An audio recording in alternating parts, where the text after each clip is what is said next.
about that, how he fishes shallow water, how he finds these out of the way. I think weren't you guys out fishing today? Kinda. Or like trying to film something.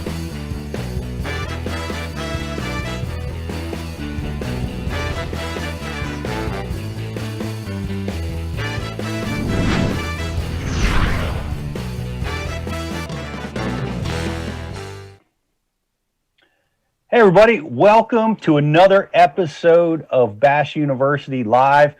I am so psyched about tonight's show. It's really great. We've had a great year at Bass University with our anglers being really active and competing in tournaments. We're fresh off of a BFL Super Tournament win by Rich Leadbeater, and it was just an enormous win by one of our own, Justin Kimmel, our program manager, aka JK, aka professional Fishhead, who won the All-American as a co-angler and just had an amazing tournament. We're so psyched. We're so proud of him. And we're going to be talking to him tonight. It's another Bass University show that's all about co-anglers. If you fish as a co-angler, if you fish buddy tournaments, this is going to be an amazing show for you to be able to talk to Justin. And we've got some other people that we're going to be talking to about co-angling, how you can be successful at it, how you can trigger strikes, fishing behind vacuum cleaners, which I know Justin was doing down there at the All-American. And, that's what tonight's show is going to be about. So if that's your gig, stay in there with us. No matter what, we're going to be also talking about the techniques that he used to win, which are really, really cool. One in particular that you just don't see get talked about very much is the use of a blade bait and how he used that to catch some fish and win this tournament. So we're gonna be diving into some pretty advanced techniques like that. We're going to be talking about co-angling. We're going to have Justin Kimmel on talking about his amazing All-American win. So that's what's going on in tonight's show. Get your questions ready. We're going to be, if we use your question on the air, of course, we always are going to be giving out great prizes to our subscribers at bassu.tv. And we appreciate all you guys watching. And we've got a great cast tonight. I'm staring at GDP. Glad to have you in studio again this week, Greg. Yeah, man, it's always good to be here. I'll tell you, tonight's show is going to be pretty good, I think. If this isn't living proof that the Bass University is truly something special, I don't know what is, honestly. We got even Sean Mckee, man, another guy, another hammer. You're a Bass U guy for how long now? Probably Since I won the subscription from the Ike event when Mike, me, and Jack Rinkers won that event. Yeah, it's pretty cool stuff, man. Yeah. Yep. Yeah, well, we appreciate it. And, of course, that's Sean Mckee, another stellar co-angler that has won big. And we're glad to have you in the studio tonight, Sean. Greg, now, a lot of you guys don't know this, but Greg cues me because I'm zooming in. So he gives me the cue on when we're live. And I watch it over there, and when you twiddle your thumbs, I jump. I'm like, oh, here it comes. Or you move your hand. I'm like, there it is. Here it goes. So I need you to stop messing with me. I will. I will not. Stop faking. Faking me out. He's tickling me behind the desk here. That's probably. We're all just so excited to hear how Justin caught his fish for the All-American. Yeah, really. That's right. We really are, because here's the deal. I talk to Justin every day. Of course, we work with him, and we've been waiting to get him on the show because we want to hear this all live and we want to react to it all live. So I haven't even gotten all the details on exactly how he won it. And, like Sean and I were talking about the details, how he got there in the first place. Can't wait to get all this stuff going on. And of course, in the background, we've got BTC and the Riz pushing buttons and handling all the IAMs. Glad to have you boys with us again tonight. That's right, man. We had a week off, but we back and ready to rip, roar, and tear it up, man. It's going to be a fun night. Excellent. Outstanding. Well, we're going to, without any further ado, we're going to take a quick break. Well, first I want to let you guys know before we do that, because we do this every show, and We got great prizes. We use your question live on the air. We're going to hook you up with some cool Bash U swag. So if you're not a subscriber to Bash University, get over and get subscribed. You can do it for 30 days free right now. We also have the Black Friday promotion going on, which is $99 for an annual subscription. It's $50 off. It's an amazing time to get involved with Bash University. And you're going to hear tonight how Bass University has influenced anglers and gets wins, helps get you in the winner's circle. So get over there, join the conversation by being a subscriber to Bass U TV. And Riz, I'm gonna let you take it away on what else is happening tonight. That's right, Pete. As always, we have two other things going on. We have a grand prize trivia question, which is going to go to one Bash University TV subscriber at the end of the show, which will be a question provided to us by none other than the great and powerful Ken Duke. Also, if you insist on loafing around over on Facebook, we do have a like and share prize for you as well. Just like and share tonight's feed and be entered in for a chance to win over $50 worth of missile baits. That means jigs, that means worms, that means hooks, it means everything. So like and share tonight's feed. Get yourself a chance to win over there as well. Outstanding. Well, guys, like I said, get over there and get subscribed to BashU.tv, and we've got a lot of great stuff coming. By the way, I'm going to announce, some of our upcoming things just to let you guys know what we're doing. We've done a lot of work with Brian Thrift, and we have Brian Thrift's Everything Cranking Seminar. It's going to be dropped tomorrow, and Brian is clearly one of the greatest anglers in the world. And we're also releasing an on-water seminar, and you got to hear this story because this is a big influence on how Justin was able to win this tournament, about how to fish around schooling fish that are concentrating on very, very tiny bait and the baits that he uses to be successful. You're not going to believe how that's tied in, but that's all going to be released on Bash University TV within the next 6 or 7 days. Both of those will be. So guys, we're going to take a quick break. We're going to bring Justin in, so get your questions together. We're going to have Justin Kimmel back. We're going to be talking to the All-American champ on Bash University Live. Power puts enough voltage to your units to make them maintain the performance that they're supposed to maintain. So if you're not seeing everything like you think you should see it, See Clear Power will show it to you.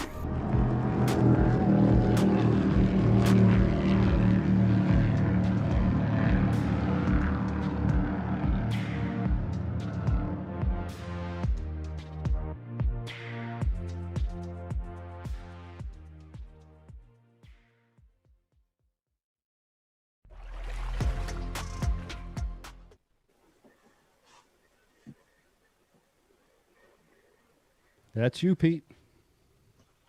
Welcome back to Bash University Live. I was busy reading the Facebook comments, so I missed Greg's cue. But glad you guys could make it back. Thanks for joining us. We're going to be talking about co-angling tonight, and man, we're going to be talking to a guy, and of course I see him there. Guys, this is a big deal. It's Justin Kimmel, program manager for Bash University TV, aka Professional Fishhead, and get this, 6-time BFL champion, including 2 BFL regional wins, and capped off by the All-American that just took place, Justin Kimmel. Man, it's good to have you tonight, buddy.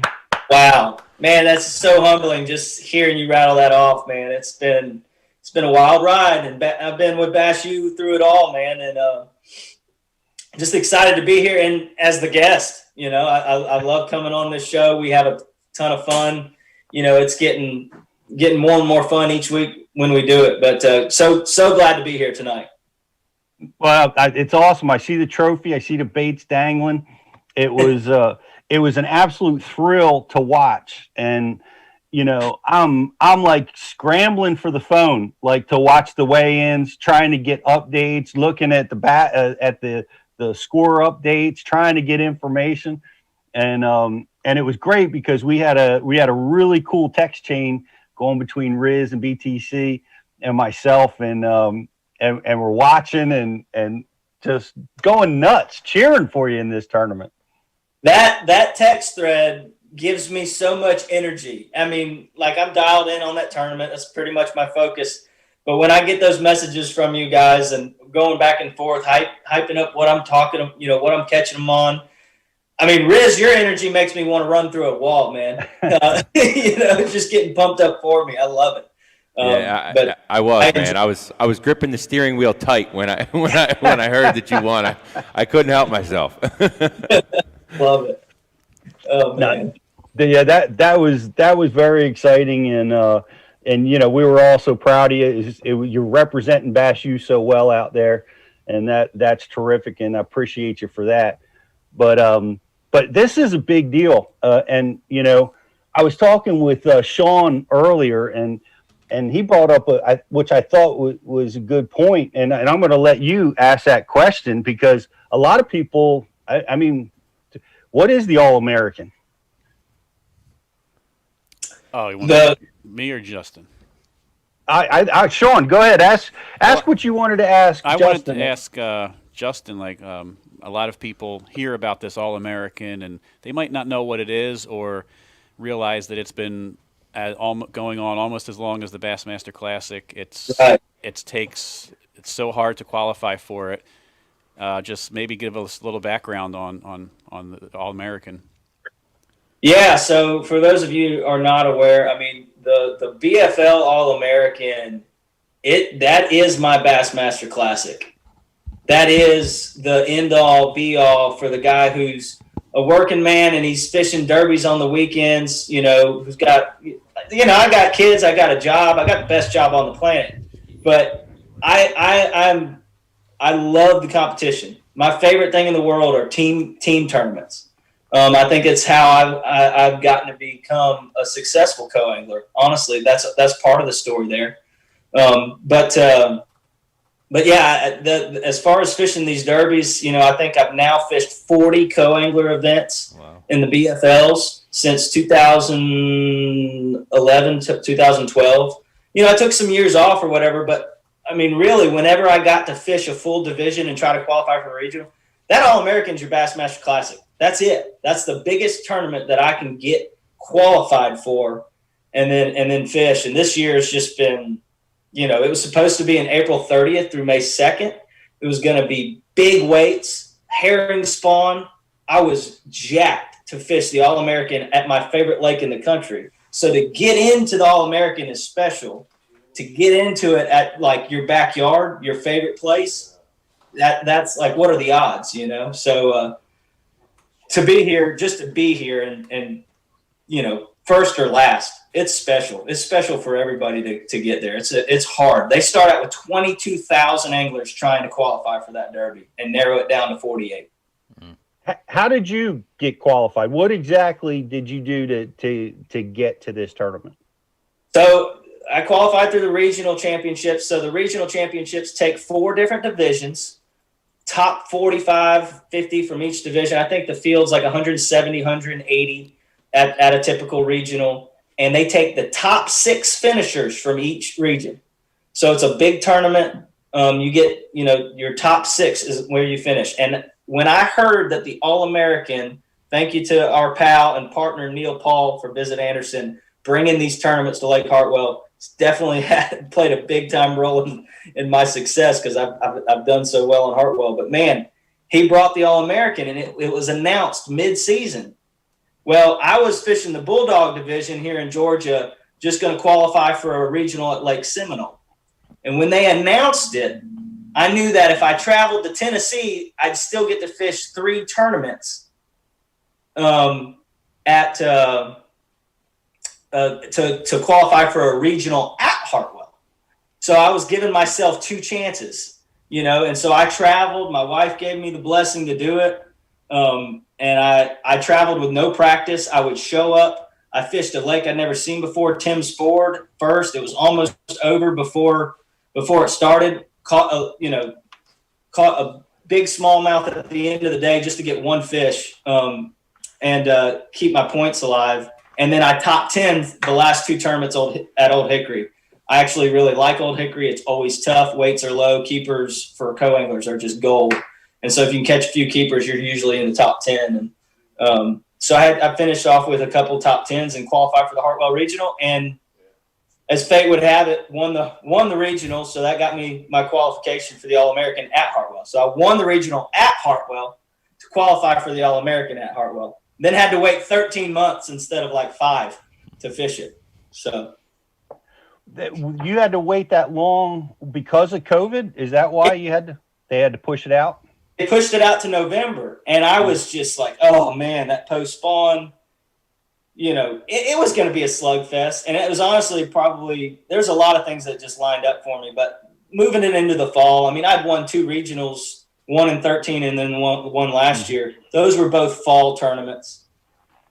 It's never the same thing. Things are happening different, different parts of the water column. They're constantly moving. But, if we have a tournament in the fall on Hartwell, I'm fishing for 1.5 pound, 2-pounders, So I feel like I've got a good pulse on how to catch some. JK, talk about your mindset a little bit in that that it's going to be that kind of tournament and that's the size quality fish that you're going to have to be looking for. Does that affect how you prepare or get your tackle ready? Like, go in on that a little bit. Oh, gosh, yeah, no doubt. I mean, I've been fishing Hartwell a lot. I jumped to the front of the boat in the Savannah River Division, and because of COVID, we had some events get canceled at other lakes, and we ended up fishing 4 events at Hartwell. I jumped in the Bassmaster Open as a boater at Hartwell. So I put in a little bit of time, and as things were progressing, man, I'd get a little bit of a clue, and then, man, right before cutoff, I think it was Halloween that weekend, right before off limits, I went there, and I went with a buddy of mine, and I said, hey, I'm going to get in the back of the boat. I want you to take me on over this lake. I don't want to go. I don't want to tell you to go anywhere. I know where, plenty of stuff is, but I need to remove it because honestly, it was tough this year. The water stayed high, stayed at full pull or high. The largemouth had not really played at all year consistently. You can't catch a good bag of largemouth 2 or 3 days in a row. And they did not bite a drop shot all year. And that's how I won the regional last year and kind of felt like, man, it's, if you can figure out a shaky head worm they'll eat or a drop shot, it just wasn't that easy this year. And so my mindset was, man, I got to find out a way to catch keepers. And so right before cutoff in Halloween, I got around some fish. The only way I could catch them was on like a shaky head, but they wanted a shorter worm, like a 4 or 5 inch style worm, like a Missile Baits quiver. Berkeley Maxent D-worm, both of those have been in my mix. They have 2 different purposes for me. It depends on, it's really 2 different types of fall. But they wanted, like, you could drop on a fish and they didn't want it off the bottom. They wanted it on the bottom. So I kind of had a clue there. But my whole thing, I mean, I snuck into some short pockets and I smashed like 17 or 18 pounds on a horny toad largemouth in like 3 hours. And I knew right away, don't do this the rest of your practice, before cutoff, because you're not going to throw that bait at all in the tournament. Like, you're going to get giddy over something that's a sinking ship. It was just one of those culmination moments, pull into a pocket, bluegill, largemouth running the banks and stuff, and they were really aggressive. And I knew that wouldn't be the case. So I committed myself to trying to find baits. And honestly, man, because I could not get bit on a drop shot, because it was so hard to get, just bites, I had no confidence going into this derby, and I kind of just had to do a lot of clearing my mind and being open to learning, how to catch fish. I came across a school of fish that would have won anybody a derby that day. There were 4 and 5 pounders blowing tiny, tiny bait all over the place, but they were off the bluebacks. The bluebacks didn't play at all. They had made a switch to, literally, the bait was an inch long. And I throw like a small Sammy, like one of those tiny Sammys out there, and they'd blow it up out of the water and not hook up. And I mean, I knew that if I could figure out how to catch a schooling bass, that I might not catch 5 fish a day off of it, but sooner or later, those things would blow up on that tiny bait. And if I could figure out how to catch them, that would be a bonus fish or 2 during the tournament. And I could not figure out how to catch them before cutoff. And in between cutoff is I had a film shoot with Brian Thrift on the water up at Lake Norman, and we're just at Norman. I've never been to Norman before. We go and we're filming, and it's at the end of the day. I think we did like 5 episodes for Bash U TV that day. And lo and behold, they're busting on bait in a totally different setting, but like in the back of this creek. And the bait's like 1 inch long. I was like, well, I've seen this before. And so Jeff was doing some drone work. Jeff, our producer, and we picked him up off a dock that he was flying the drone, and him and Nate, the other camera guy, they're changing batteries, fixing something, trying to get ready for the next, the last hour and a half of daylight that we had. And Brian's taking a little bit of a break, and they're just busting. And I said, Brian, let me throw your square bill rod. We just shot a square bill video. He caught like 8 or 10 on it, and I couldn't catch him. And Brian's making fun of me. And he finally gets done with his break and reaches inside the rod locker. And he goes, man, I got something that'll catch their butt. And he pulls out a little bait caster, just like he throws his little underspins, finesse swim baits. This guy throws that Revo MGX so that can handle really light line and light lures. He throws 8-pound fluorocarbon on his bait caster. And he's got this 1/4 ounce blade bait, that little Mckee vault. And he proceeds to catch everything that swims, white perch, small spotted bass, and then all of a sudden Mr. 2-pounder shows up, 1 3/4 pound shows up. And I'm seeing all these 14 to 16 inchers that are committing to this bait. And he did that for like 20 straight casts. And I was like, okay, first we're going to do a seminar on this. We're going to get this in the can for Bash U TV. This lesson, whether you like it or not, Mr. Thrift, we're going to share it with the world. And then I said, but first you're going to hand me this rod, and I am going to walk away from this film shoot knowing and making peace with how to work this. I made like 3 casts, didn't catch him. And he kind of clued me in that I was pumping it up too high. The key was to get it below a bait ball where they're chasing it, and just kind of keep it below the bait ball, because that's kind of where the bass are. They're like right below there, and they'll just come up and through them. But if you kept it low, you kept it in their face.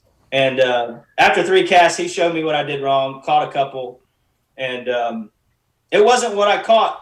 It wasn't what I caught to win this trophy. It wasn't like every fish came on that. I had a moment. I had one moment on day 2, and I caught really big largemouth for co-anglers, on that bait. So your advice to co-anglers is to go spend 2 days with one of the greatest anglers in the world prior to competing. I know. It's an unfair advantage. I just saw a moment that I could not. Pete, I think I had talked to you about it too, and not just about Hartwell, but just in general. Like, man, they're on these tiny bait. I'm thinking rooster tails. I'm thinking little 1/4 ounce road runners, crappie baits. Like, I'm just thinking outside the box, because all the conventional stuff's not working. But I know these giant spotted bass had made that switch, and it's clear water. That's everything. Okay, so bring you back. Lake Norman, we were in like 4 foot of clarity. Hartwell on the entire, from the islands all the way down south, was clear water, well over 3, 4, 5 foot of clarity. And, when they're keening on that tiny bait, I knew it was going to be a match the hatch thing.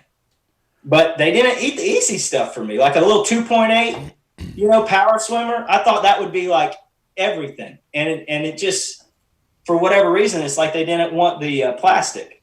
But when Thrift did that, like, I just like, well, I'm taking that trick to Hartwell, and we'll see what happens, Well, it happened well. I know we had you on the show the night before, and I was surprised. I thought it was practice day, and it was awesome that you came on the night before the tournament.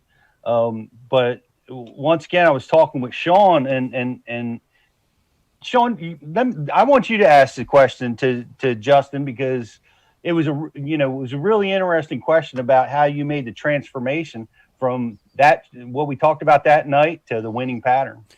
Yeah, I watched that show, Justin, and it kind of gave me the impression you were kind of in a different headspace. Like, you weren't sure what was going to work. You were going to have 6 rods rigged up with something different, and it might be this, might be that. And when I watched the weigh-in and you came in with that bag, I was just thinking in my head, like, what clues did you get during the day? Was it a bite? Was it something your boater did? Was it, like you were talking about the bait, did you see bait flipping? Like, what clues did you get during the day to hone in on what was going on? Yeah, day one was honestly survival day to me. I didn't feel dialed. At the end of the day, I didn't feel dialed. And to be quite honest, when I talked to you guys, that day in practice, we had some winds, about 10 to 15 miles an hour. My boater checked some stuff. My day one boater is who you practice with, your one practice day. And I drew a kid out to a 23-year-old guy, incredible fisherman. We will see him for a long time. His name's Lauren Torok. He's from the same town as Brandon Polinick up in I think it's Coeur d'Alene. They got two people up there. Yeah. And he had found some brush piles that had some fish, just a couple. And we checked a few that didn't have them, but I could tell one school was pretty special, and he was going to spend some time on it. But then he kind of turned to me halfway through, well, not halfway, but a few hours left in practice, and said, "Hey, what do you think? You're from around here. He'd never seen the lake before, and he did amazing job finding some fish that definitely played for me." And I said, "Well, you got some good spots, right? We pretty well know that deal that he was on wasn't going to be a pattern that we could run. I could have told him where 200 brush piles were on the south end. I knew we weren't going to run them and catch them. They were really hard to catch in the brush because they were so, keyed in on that tiny bait. And dude, I said, well, maybe you want to find a backup pattern, like a plan B pattern, And so I suggested a creek that we run into and go hit some rocks and run like a Rocky Point pattern for spotted bass. Pretty classic, when in doubt, go to the, that big chunk rock and you'll probably get around spots. And the wind was just piping in this creek. And so I knew that even though we were not forecasted to have any wind, and we didn't, it was as calm and slick glass like out on Lake Hartwell as I've ever seen it. But in practice day, the wind was honking. And dude, what I saw on a jerkbait in practice, I was like, if this is going to be the conditions, 14 to 15 pounds is not going to be a problem if you just ran that all day. But I knew that it was going to be wind aided. I knew better, right? Like I almost didn't even tie one on. And I tied one on just for a moment. It's like if the wind blows, pick it up. But I knew it wouldn't be the deal. So yeah, Sean, I had no confidence in anything else because I couldn't get them. I was like trying to find a worm. I was throwing a Ned rig a lot, still haven't made peace with that thing. I've caught them on it, but I haven't done well with these spots at Lanier and Hartwell on it. I know some guys have, but I was kind of scraping for it. And on that first day, the clues were, we sat on a brush pile for about 45 minutes and my boater caught 2 fish and I caught 0. Now I didn't really get any angles at the brush, but I didn't care because it was foggy and cloudy and I knew these fish were roaming and I couldn't catch them on a swim bait. I couldn't catch them, on a fluke. I really thought maybe a fluke, since the jerkbait bite was so good in practice, I thought the fluke might turn on, and it didn't for me. And for whatever reason, my boater, just on a whim and out of a hunch, and I think it was a good call because he intercepted a really good wolf pack in this pocket that he didn't catch one in that scenario. But we went in there and I just, I'm staying out of his way. He's kind of up in front. I threw outside the back of the boat after we had passed. A big thing is if I see a good piece of target and my boater throws at it, I don't want to throw at it right away, right when it comes to me. I want the boat to pass a little bit. Let's get away from it, and then pitch, and I pitched a shaky head over there, a little quiver 4.5, just green pumpkin, dyed in the tail, chartreuse, like a little bluegill. Missile baits. And yeah, and I caught one. It was just out by a little patch of dog fennel.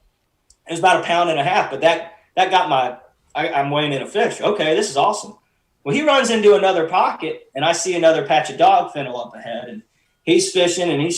I can't remember if he was fishing this buzz bait or swim bait or something. He's trying to get an aggressive bite. Look, because he had caught some largemouth out of there. And so we ran and we passed that patch again, and I let the boat go by, and then I pitched back over there, and it just, got heavy, caught another one, 2-pound spot. And 2-pounders in this tournament were going to be gold. So that wasn't a clue because I didn't catch another one on a shaky head the rest of the tournament. But that was the moment. And after that, I said, okay, you felt horrible going into this because you want a pattern. But every time I've done well from the back of the boat, it's usually some kind of hodgepodge, especially over 3 days. I was like, you are going to commit to fish in the moment. And my big theme really for me was to focus on the finite moment. Okay, so back in 2006, Ike Kennelly won the Angler of the Year. He talked about fishing the moment a lot. That was the same year that me and my team partner started fishing team tournaments. We really adopted that style. Ike was on top of his game back then. We were, of course, big fans of the sport. We kind of adopted that. We start so many team tournaments not knowing where we're going, have no clue, and we just let it come to us. And that's when we've been most successful. It's how I've fished so well in co-angler events. And so when I made that switch, Sean, to fishing the moment, I wasn't really there yet in my mindset. I wanted to have this bait, and they're on this bait. And it kind of got me back into this, okay, have an open mind. I started the tournament. I didn't have a drop shot on. They didn't eat a drop shot good in the open. They didn't eat it good in the last BFL I had fished, in September and October. This is the worst drop shot year ever for Lake Hartwell, for me. And I thought I was pretty dialed into how to catch them, after last year. And he decided after a pocket, he went into another pocket. We didn't catch one. He goes, I'm going back to that brush pile because the fog had kind of lifted. It was still cloudy, but there's going to be more light in the sky. And I was like, okay, I get that. It's a good decision. That's what he's got. And if that didn't pan out, we were going to run way back up and into that creek that we had, plan B. And so we got out there, and I knew right away, my change with the shaky head was an 1/8 ounce. I didn't want to fish an 1/8 ounce in 30 foot of water. So we got there, and I tied on a drop shot this time. And I was like, you know what? He's leaving the 2D sonar for me. All my boaters did that for me this tournament, which some boaters don't do that for. Yeah, a lot of them don't. A lot of them cut that off, so they're worried that you're going to catch some fish that they're going to catch. Who has the time? Who has the time to press power standby? Leave that joker on. Come on, let the co-angler see it. There is. Give them some love. Issues, and I get that. Everybody has their reasoning, but either way, I really, am thankful that my boaters left it on for me because I picked up some fish beneath the boat. But at that spot, I'm sitting on 2 fish, and one's a good one. 2-pounder gold. To me, like you catch a 2-pounder in this event as tough as Hartwell's fishing, you just caught 2 fish. And so he's soaking this brush pile, and I'm kind of plinking the drop shot around, and I don't like to make long casts in this situation because if I get one under the sonar cone, I want to get in quick and get back, get down to him really fast. And I'm not in control of the boat, so that boat could be swinging. I want to get down there fast. It's a big reason I use a 1/2 ounce drop shot weight. If I'm 20 foot, 30 foot, or more, that 1/2 ounce, if I see one, I can get down to it quicker. And anyways, he turned his Ultrex on, and it was windy, and he had just broken his bait off in the brush, and he was there's like 4 brush piles in this little area, and he was gonna move up to the next one. Well, the boat turned to where he had just broke off in. I hadn't cast in that brush pile all morning. The first time we used 45 minutes, and we're about 30 minutes into this, and no bites. He might have caught one. He had a big one come up at his fluke for sure. I remember that fish was like a 3 or 4 pounder. So there was big fish in the area. And I said, hey man, I just got turned here. Are you finished with this? Or I'll stay away, but like I'm turned like right there. He's like, oh yeah, man, throw it in there. See if you can catch one. I just broke out of there. I'm on my way to the next one, but he's retying.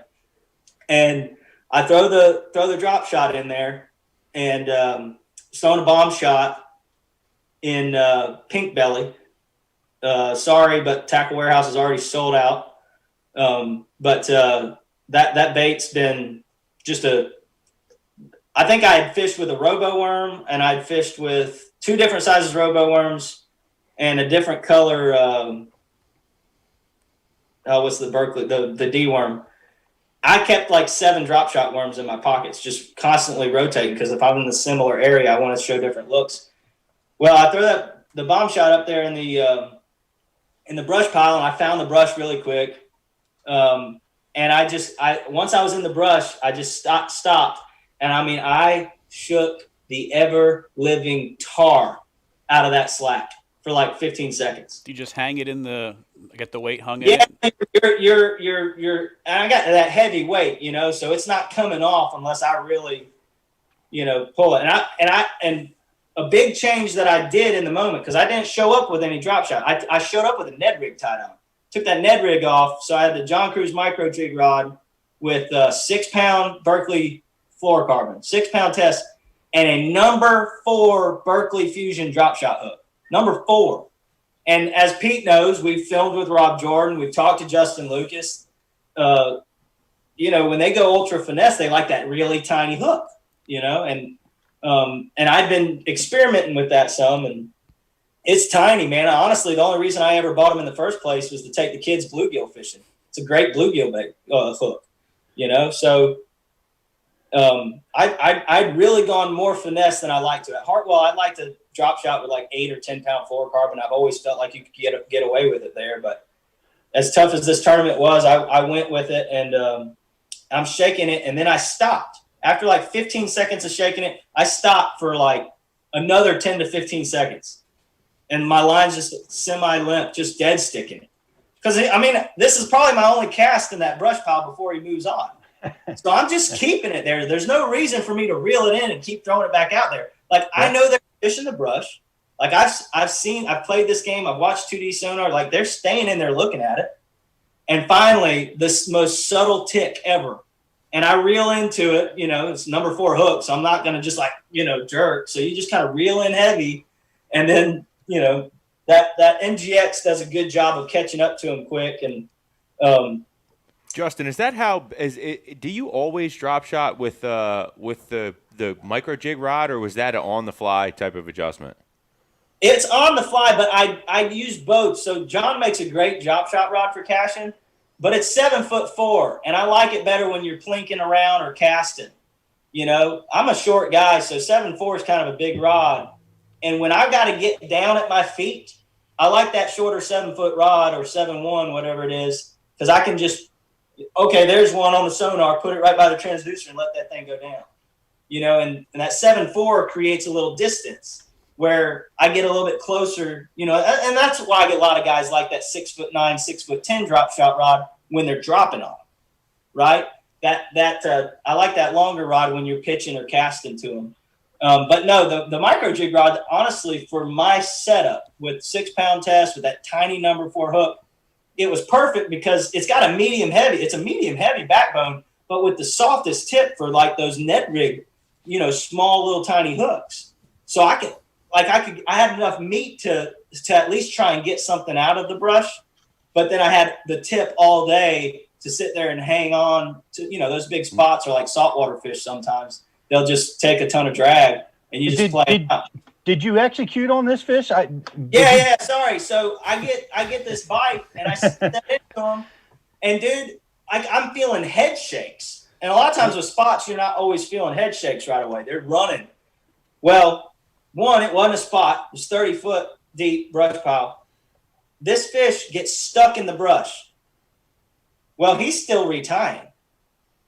We also don't have a net in the boat. His net got stuck in the compartment under that Phoenix that he's got. Like that compartment where the net lays, like it got stuck and we could not get the net out. So we were fishing with no net in the All-American day one. Here we go.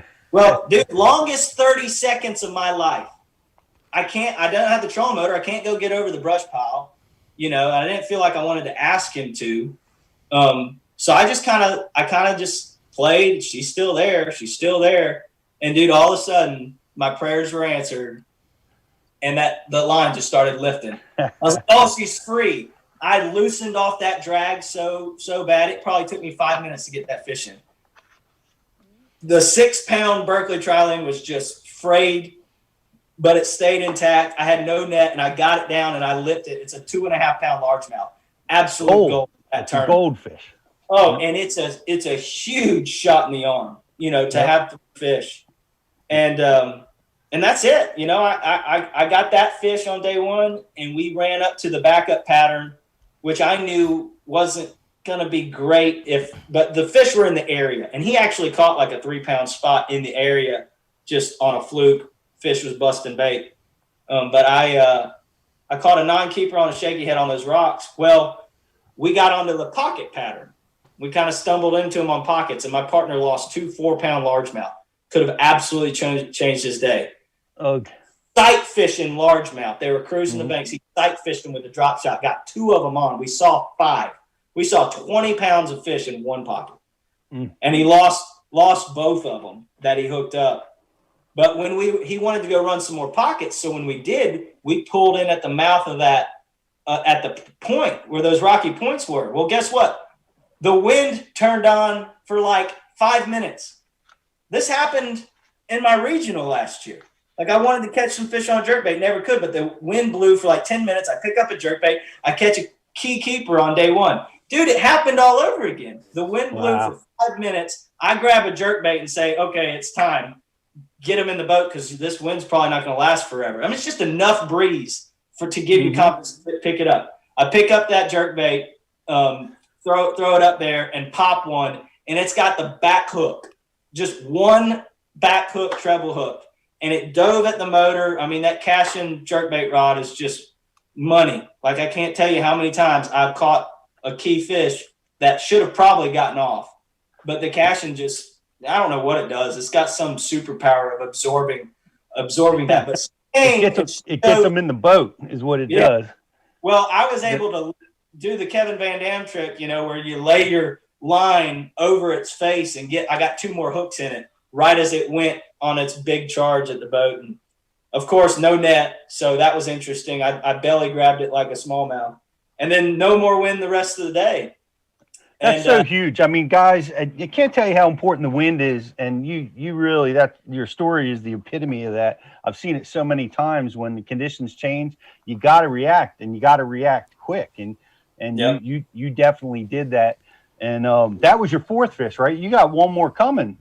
Yeah, the 4th fish. And I knew that my goal in this tournament, because it was so tough, I was like, dude, get me 7.5 pounds. I don't care if I catch 3 or 5, get 7.5. And right there, I was like 6.5, I think. And somewhere in the 6s. And I was like, okay, we're good. And he goes into a brush pile up closer by the ramp, up by a lot of areas that I've been stopping on all year, but I never knew this brush pile existed. But he gets one on a drop shot, and it's like a 1.5 pounder. He pulls up a whole group of fish. There's 2 4-pounders in this group. And he kept them at the side of the boat. He said, hey, drop it down. I'm like, I've got I'm like, do you need me to help? That's awesome. I'll get it. He's like, drop down. Dude, I drop down, and the 2 4-pounders go straight after my drop shot. I'm like, please, God, please, God, please, God. And I click over the bail, and it's heavy, and I'm like, oh, yes, set the hook. And like, it doesn't even take drag out, but it's like a 13-incher. So that's number 5. We've got like an hour to go. We dip into a pocket. Saw some largemouth in there. I think he actually hooked and lost one in there. And then we come back to that same brush pile that he lit up. And he fished it, and I really didn't get a window, so I started casting up on the point. And then he kind of fished around it and kind of got around it. And he said, yeah, pitch on in there, man. And as I was about to do that, one got under the boat. I saw him under the boat. And so, like, I'm about to cast at the brush pile, but I see him in the sonar. And so it was just kind of like a little stop cast, and like the weight just like landed right at my feet. I opened the bail, and you could see it on the 2D helixes. They just followed it right down. And I didn't get a bite right away, but I did the same thing that I did to that largemouth. I shook the crap out of it and then dead sticked it for a while. And then all of a sudden she just kind of got heavy. And that fish was like a 2 1/4 pound spot. So another piece of gold, that's 3 over 2 pounds. Nice little coal at the end there. Coal. Hey, JK. Hey, hold on 1 second. Computer wants to do an update. So Sean actually has a question for you. yeah, Sean's going to ask a question while we tell this computer don't do a damn update while we're live. I've got a couple of questions. Well, I wanted to get Greg in Yeah. on this a little bit. Like, I'm very intrigued at that technique of. I don't fish a lot of brush. I've been to Hartwell once or twice, and just letting it sit in the brush and just shaking it. Is that a technique you employ? I know you're a fast fisherman, Greg, and yeah. I don't think I could do that behind somebody like you. Nah, for me, it's more or less a numbers game. The more I can hit, better percentages of catching one. I only will slow down, dude, unless I absolutely have to. You know, if they tell me to, like if I get like pick up something out of the boat after I made that cast and then I got to bite the brush pile, then I might slow down. Otherwise, man, it's just go, go, go. And that brings up another question for Justin, for me. Like, I know that with the All-American, like you said, you practice with one boater, you practice with your first day boater, and so you're in the boat with the same guy for 2 days in a row. You get a routine. You kind of feel like you're in you just know what each other what you're going to do, and then all of a sudden day two comes along and you have another completely different pattern. It happened to me. I fished behind Jamie Rampy at Cross Lake, and I had a really good practice and first day with my first day boater, and I was in 12th place after day one. I was real excited, and then I get behind Jamie Rampy, and 10 minutes into the day, I'm like, this is going to be a long day. Completely different pattern. He fishes like faster than Greg, like anybody I've ever seen. Yep. What do you do when that happens, and did that happen to you? So in a way, yes, because the kid, I drew out the two youngest guys in the field. They were, Lauren was 23, and then Wes Sandifer was 22. And I know Jamie, and Jamie was in this field. We all have tons of respect for Jamie. Jamie's the best fisherman on Lake Hartwell, period. Period. And I did not want to draw out Jamie. No. Now, day two, he chose to go offshore a little bit more because his largemouth weren't firing. But if you get Jamie and he's fishing largemouth, I mean, you ask me what I'm doing. I'm firing out into the middle of the pocket. I've got to fish for different fish. I'm not making a cast at the bank at his targets, period, all day long. And if I only get one opportunity, but in a lake like Hartwell, I don't know what Cross was like. In a lake like Hartwell, I'm going to come across fish roaming out there, I'm not going to fish targets. I'm going to have to fire a swim bait or an underspin or a shaky head or something to drag out there in the middle and or kind of just hope I drop on him because he's moving so fast, and then you got to beef up your weight. You got to get heavier weight. You got to make quicker falls and stuff. It kind of forces you to, and you just kind of got to take what you can get. But Wes Sandifer and I, we both qualified through the same regional, and Wes is a kid that I met, and instantly we became friends. He helped me when my back went out in the regional I won. He helped me carry my fish up, grab the other part of the bag because we were I had to use his boat to get out, and then he helped me carry him. And long story short, Keith Cowan was coming down for the Bassmaster National Championship at Lake Hartwell, and I really wanted to get together with Keith and just kind of tour him the lake and stuff, and I couldn't. So I hooked Keith up with this kid, and Keith, that was way better for Keith because Wes he's just one of those kids. He's one of the top 5 fishermen on Hartwell right now, period. I knew that I bet at 9.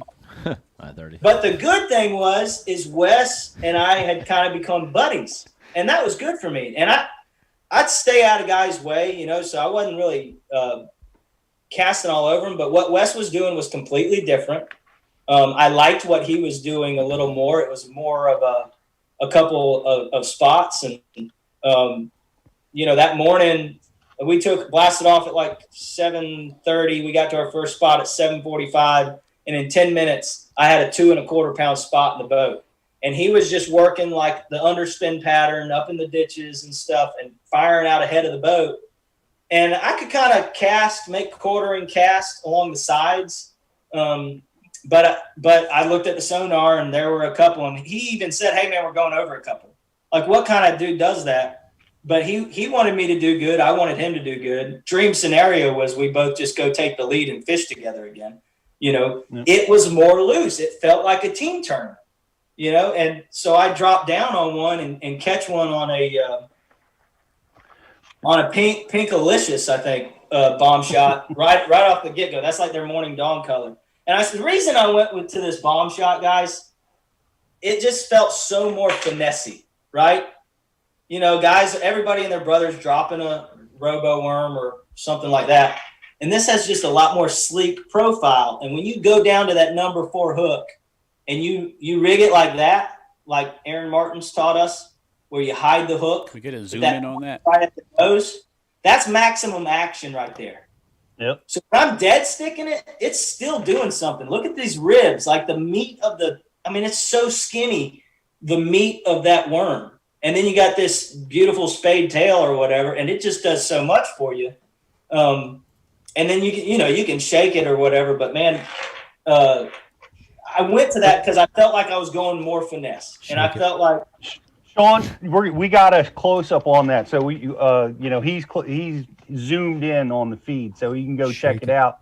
And guys, we have a lot of new subscribers tonight during this show. I just want to give you guys a shout out and welcome to this show, guys.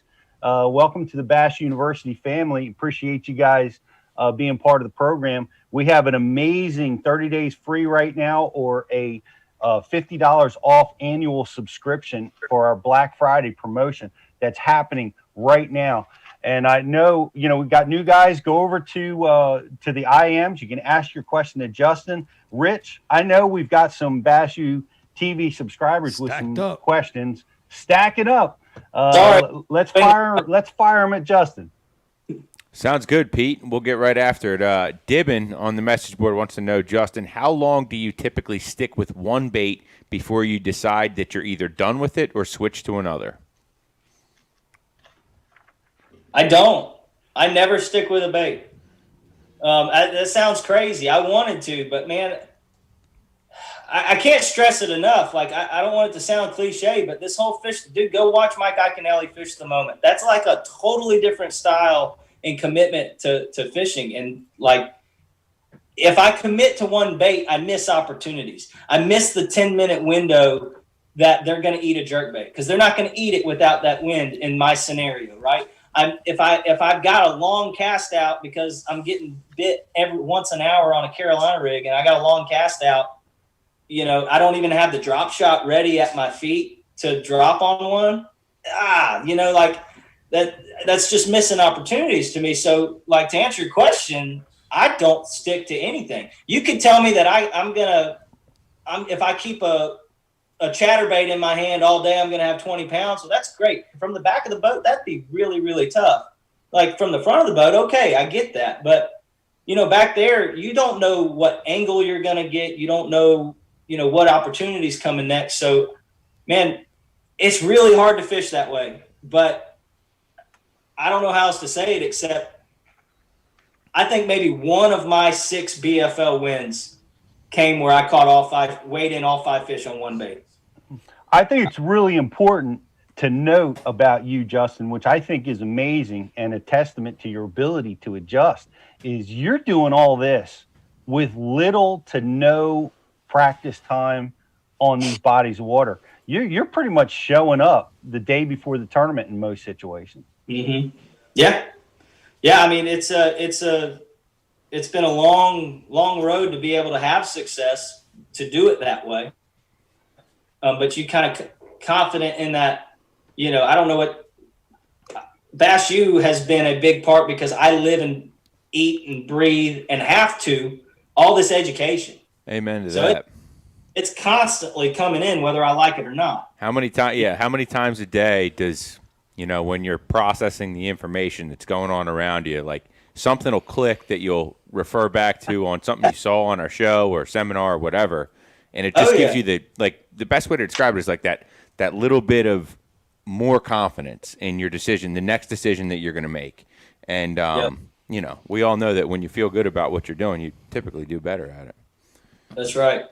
Yeah, no question. It gives you that little something to give you a direction, because a lot of you run out of possibilities, but you're always firing them back at me. It's amazing your brain's capacity to handle all this information and regurgitate it, on the spot. But I have heard you say over and over about the Mike Iaconelli's Fish in the Moment, and it's definitely one of our most popular seminars at Bass UTV. So I want to invite all of you guys, if you haven't viewed that one yet, it's there waiting for you, and it's helping putting Justin in the winner circle.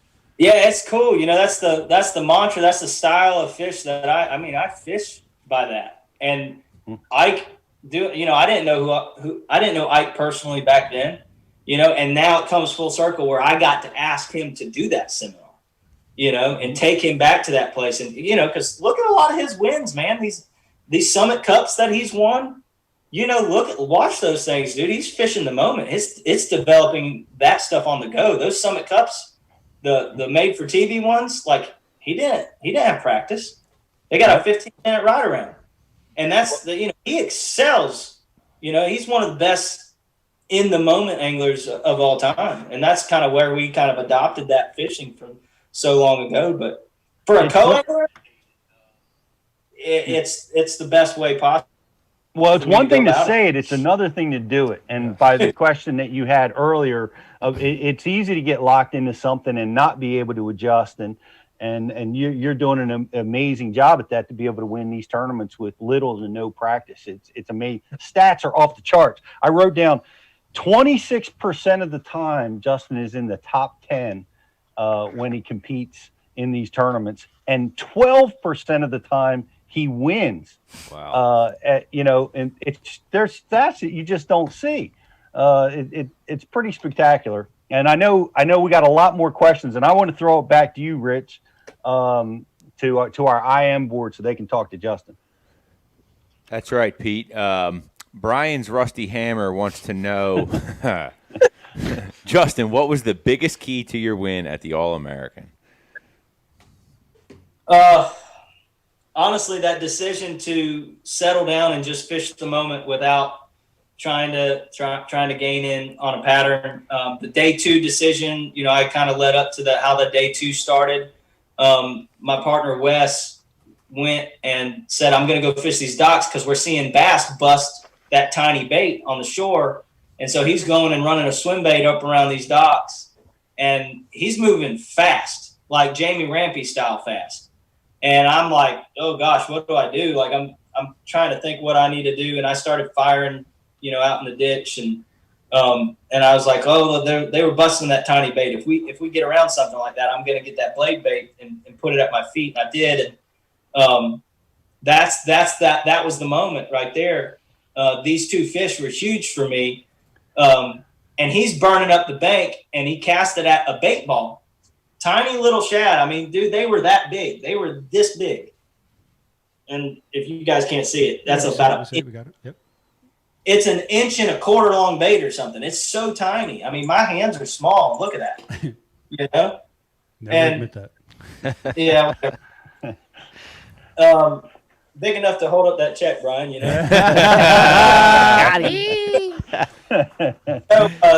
So yeah, I was like, you know what? I'm going to throw that blade bait. And I did. And it was the first time I'd thrown it. I didn't really pick it up on day one.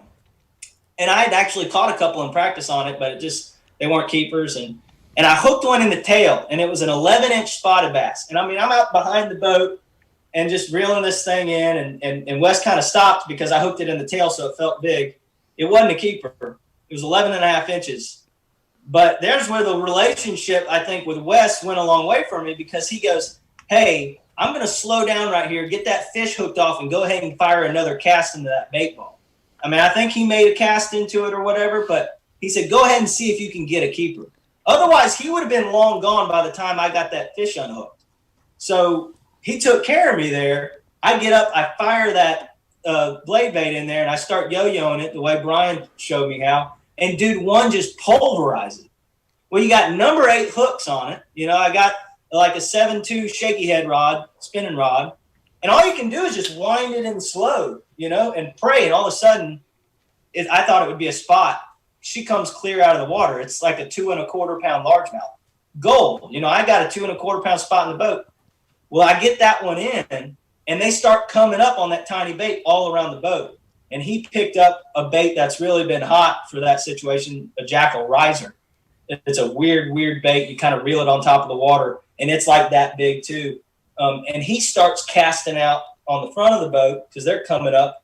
Well, we kind of drifted, but I got that fish in the box, and I made another cast. I can still see that bait ball that they were relating to, and it's swimming in front of the dock. And so I just kept following that bait around. I throw that thing at the end of the long cast, and dude, another one just absolutely throttles it, and it's bigger. It's every bit of I think it weighed 2 pounds and 10 ounces on the scale. And it's a chunky largemouth, so fat, and that was it. I caught more keepers on the blade bait. I did not weigh another fish in on the blade bait the rest of the tournament, but I caught some keepers on it, and I handed it to my I think my boater caught one on it as well. That's awesome. I've been talking, we're blade bait crazy up here, right? I mean, we love this thing. And I never caught one on it until Norman. Right? And I've been waiting for a big tournament to get one using this, and it helped you win. It wasn't the dominant tool, but it definitely helped you win. About those fish, though. Well, I guys, 912 that day, and I would have weighed in 6 pounds, maybe. I mean, maybe I win, maybe, but it's close. Well, early next week, we're releasing Brian Thrift's seminar about how we taught Justin how to do this the week before, and using the blade bait around those tiny fish. So that's going to be what, Tuesday we're dropping that, JK? Yeah, next Tuesday, man. I'd love to keep it a secret. I really would. But zip, yeah. Yeah, we're not gonna do it, man. We went ahead. We filmed it before I won, so I didn't know that it was going to be that special. I did catch some. I got to catch 5 fish and 8 casts on it. At Norman, but. Well, let me tell you, we're day one. You were within a pound of the lead, I think.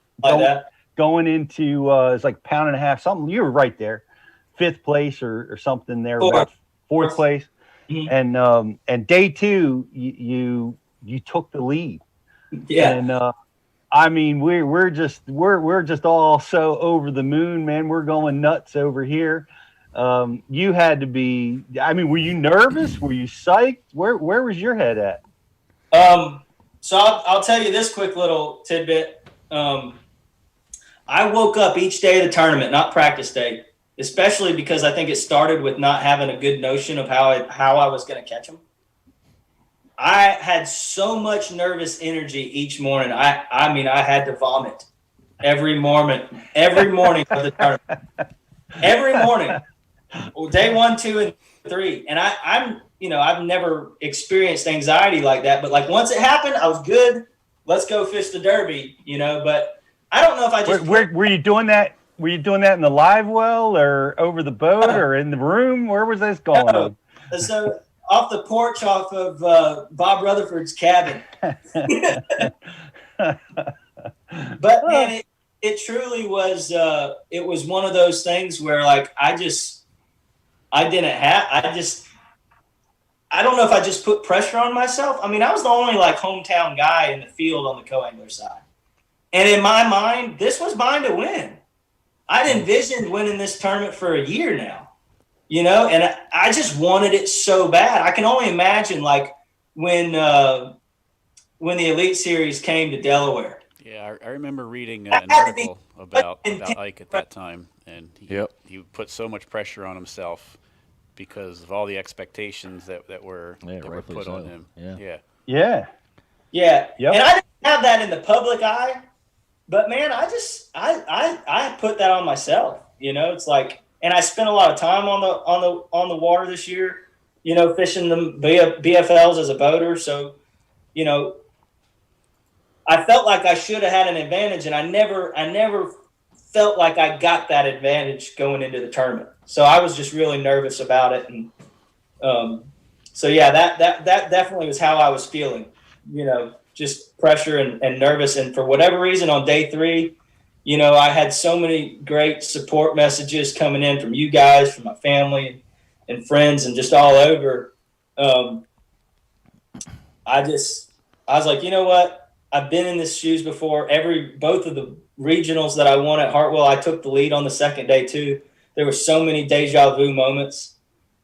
I was like, you know what? If it's meant to be, it's going to be meant to be. But I'm going to tell you one thing. I'm going to go out there and I'm going to make them catch them. And I knew I had a great draw for day 3, and I did. The fishing was tougher than I thought it would be. I thought we'd get the best fishing day because the sun was going to come out. And those fish, just for whatever reason, outside of it being unseasonably warm with that tropical depression that had come up, it was super tough. But I for whatever reason felt a peace the rest of the day once we got the morning activities out of the way. Well, maybe we're going to have to try to adopt that strategy moving forward. I'll have to swallow some chewing tobacco or something. We'll figure. We'll try to figure something out. But you're in the driver's seat, and you're at your home lake. Like you said, there is a lot of pressure. You're right, Sean. I remember going through that with Mike. I mean, everybody's picking you to win the tournament, and now, oh my gosh, now you've got to actually go do it, and it's a challenge, and you're putting that pressure on yourself, JK. You're going into day 3. You drew out with the leader in the tournament, and it looked like that was actually the toughest day for you. Yeah, it was. I caught more fish. So the first day, I think I caught 9 fish and 6 keepers. The second day, I caught 11 fish or 12 fish and 11 keepers. And then the third day, I only weighed in 4, as you guys saw in the standings, but I caught 15 bass. Like we pulled up to the first spot and they were up a little bit in the water column, and I started flinging that blade bait out there, and I caught 3 11.5, 11 3/4 inchers in a row, like on 3 casts. I was like, dang it, not a keeper. And it was weird, having a camera guy in the boat for the first time. So there's 3 of us in the boat. He's kind of in between us. And then there's we started out, there was 7 or 8 boats on us. That stupid drones overhead. Just that's a good problem. I had to get. And Greg, I don't know how you dealt with it the first time, and I know you've had the camera in your boat quite a bit now. It's what happens when you catch them. But I had to get over a mental hump, and it took about an hour. And it kind of frazzled me a little bit because I wanted to switch to the pink belly bait. I didn't start out with it that morning on my drop shot, and he started smoking them on a shaky head.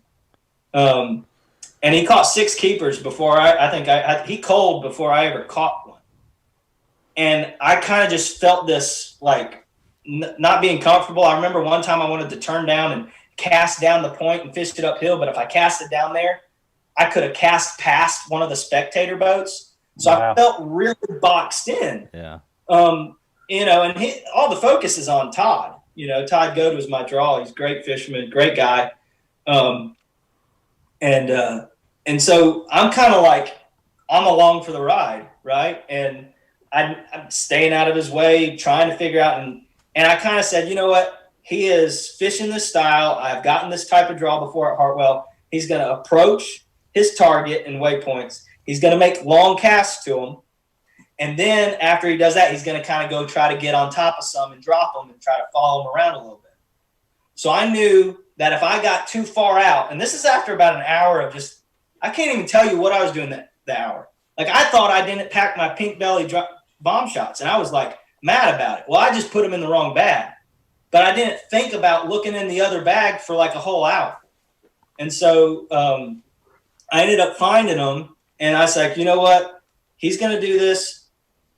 If he makes any type of horizontal cast at his target, he is going to bring fish to the boat, period. I knew that. I've been around these spotted bass. They're curious. Even if they don't bite, they are going to come to the boat. So you watch his cast, and when he brings them and he makes another cast and rips it out of the water, just go ahead and drop it to your feet. I don't care if you don't see one on the sonar. And I caught one like that. And so I was like, it was a non-keeper again. I think my 4th fish, non-keeper. But it kind of settled me down and said, okay, you're going to fish like this, super finesse, and just pitch to targets. And he got finished with one of the targets and passed and went to another brush pile, and I flipped back in there, did the same thing I did with that fish on day one. And I hope they show this catch, you know, on the All-American TV show when they do it. But, you know, I was shaking the heck out of it, and they won't get that on TV. And then I dead sticked it a long time again, and then it just got heavy, and it caught like a 2.5-pound spotted bass to kick off the party. And like that just was like, okay, it's super tough. He's throwing a shaky head. Like, don't do what he's doing. Just try to take what you can get. You know, sonar fishing and then plinking around, but don't get too far away from the boat. And that's kind of a comfort zone. It's not my favorite way to catch him, but you know, after catching a couple, I felt good about the rest of the day. Yeah. Well, I want to say something because you, on the interview that you had with us the night before, the importance of attitude, and that's something that I think is probably the most important part of being a co-angler is being positive in every situation. And I'm going to let you answer that question. And then I want to open it up to some more IMs from the Bass University board. But how important is the mental side of things as a co-angler? It's everything. And I'll speak to this a little bit later when we do I got a top 5 co-angler tips or whatever. But man, if you can't keep that positive attitude rolling on your side of the boat, don't expect a positive outcome. Throw it out the window. Like I've never been in a negative mindset and caught like the fish to win a tournament. You know, if that happens to you, then you know that's great, but it's never happened to me. You can only control what you can control. So if you start by controlling yourself and your attitude, then you can control your decisions and the decisions and the opportunities and moments that come with a clearer head. And your attitude can rub off on other people, period. You know? And so if a guy's having a good day, have a good day with him. Celebrate his catch, you know, do whatever he needs, you know, if you got to get the net or whatever, you know, try to open a compartment for my guy when he's going down to get his cold tags, you know, after he catches one, save him a little bit of time, you know, keep that positive energy rolling. And when things are tough, you can really help somebody spin out, you know, if you start going to negative town. And, you know, I've seen it. I've had a lot of reps. I haven't done well in every single co-angler derby that I've fished. I've experienced the bad ones. I've experienced some not so fun ones for some guys. I've seen guys lose $100,000 fish, you know? And I've seen some impressive. Lose a couple big fish. Oh, thanks for bringing that up. Just to bring Pete back in. Yeah.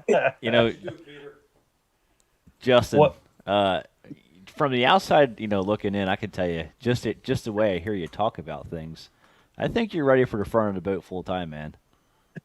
Is that an option for you? A lot of guys probably have the same question. You know, when do I make that transition? Like, do you feel like now you're at that transition, or just, you know, on the other side of it, I've seen a lot of guys make that transition way too early, and it was not good. Mm-hmm. You know, how do you feel about this?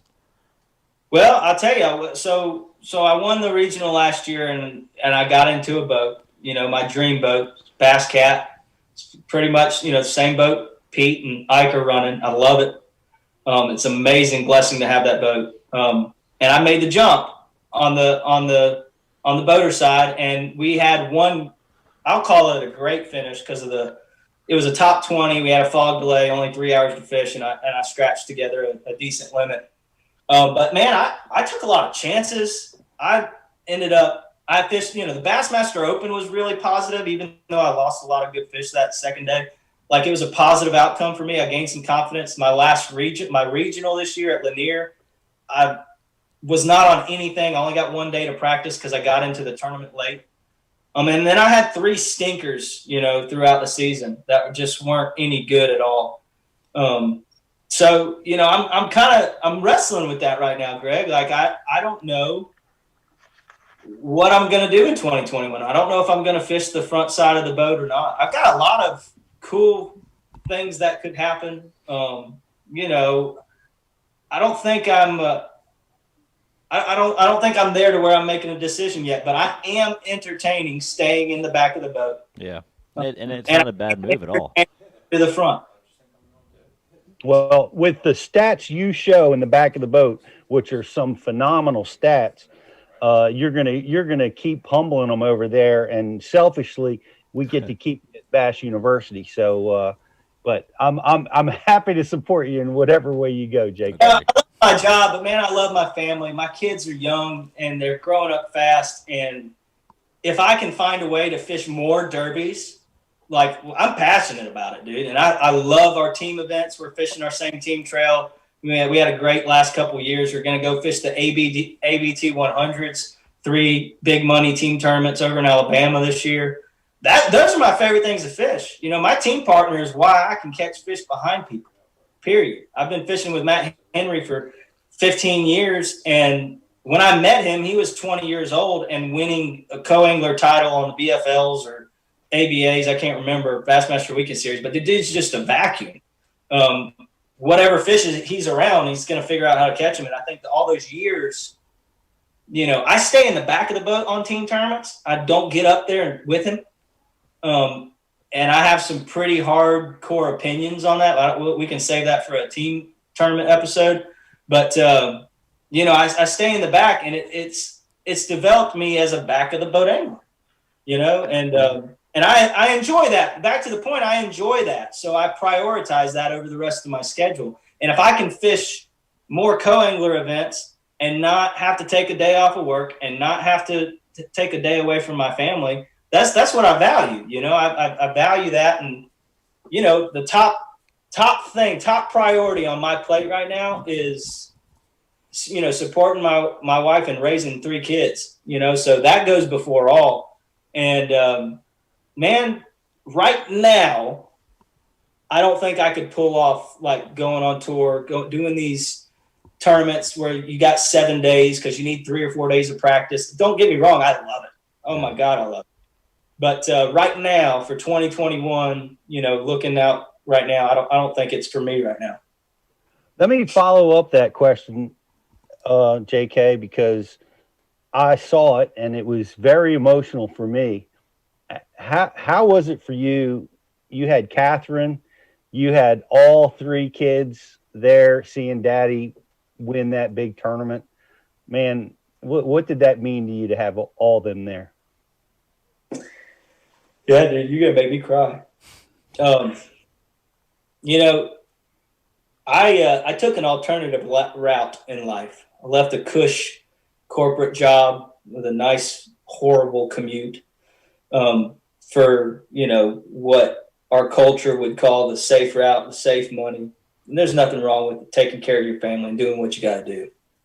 But me and my wife were both wired as dreamers, right? We set goals, you know, and I want my kids to see us do that. I want them to grow up with that. I want them to know that they can do whatever they want, you know, and that with a strong family values and God on their side, that they can do anything they want. And to be, I mean, dude, the All-American, that was the top of the top. Like, I got to create new goals, you know, like that was it. Like, that was the top one, you know, that's the one I wanted more than anything. And to get to share that with them on stage and to see my oldest, you know, so excited, you know, to partake in that. That's just a blessing. That's just unreal. And I'm overwhelmed with all the feelings, you know, that I got to share with my family. Well, it was awesome to watch, and what an awesome memory they're all going to have. And the photograph is just it's $1 million photograph to see all you guys there. So we were all cheering for you too, but nobody took a picture of us. Dude, I'm overwhelmed by the support. Truly, I want to say to all you guys watching, I know there's so many of you, thank you. I mean, you know, just beyond my family, you know, my Bash U family. Talk about that, Justin. This blew me away. Now, Justin is been working with us, and and he talks to all the guys, all of our seminar speakers, and Nobody wants to come on so far. who was tell me the list of Bash U speakers that reached out to you with a big congratulations. Oh, I don't want to do the list because I don't want to leave anybody out. But of course, Ike and you reaching out to me like right away, probably before you were one of the first messages that I got, and you guys sharing that excitement with me. This is awesome. GDP sent me some love. Brian Thrift, I think, called me 3 times. I finally answered late that night. And he asked, he said, did I get a raise? Did you catch any on it? And I did. Gosh, Edwin Evers texted me yesterday, Gerald Swindle, Ott Defoe, James Watson, John Cruz called me. Got to have a great conversation with John. He's my bud. And Ish Monroe reached out.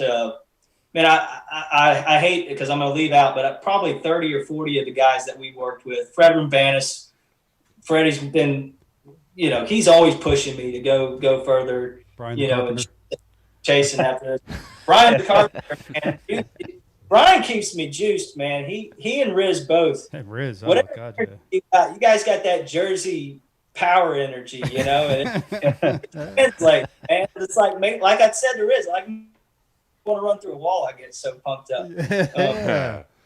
But just truly humbled to be such a fan of this sport. JT Kinney, he's like my big brother. We're nothing alike, yet we love to be around each other. And JT, I'll be your brother. and just to hear from the heroes of the sport like that, Ken Duke sent me one of the most humbling, messages ever, and rattled off all these names who have won the All-American and stuff. And, he said something to the lines of, I realize you won the co-angler side, but, just so you know, the people, it's not, the All-American is quite the feat. I think Rick Clunn has won one, Shaw Grigsby. It's just, he stops. He's got that way with words where he can stop you in your tracks, so nope. Super humble. And I thank you all. I know I left some names of our guys out, and just all my buds. You guys know who you are. Mike Reed, Matt Henry, my tournament partner, is one of my best friends for years. He drove 5 hours round trip just to watch me weigh in and get dinner afterwards. That's awesome. Yeah, that's what it's all about. Yeah, man. Donald Trump Jr. Shout out. Yeah. Well, that's quite an testament to the impact that you're having to the world of fishing, and you're making friends and with all these guys that we work with, and I thought that was such an awesome. When I heard you say that so many people reached out to congratulate you, I was thrilled with that, and super exciting stuff. And thank you. Riz, I know we probably got some IMs. We probably got some guys stacked heat that want to make Justin keep crying. So let's let them ask some questions. That's right.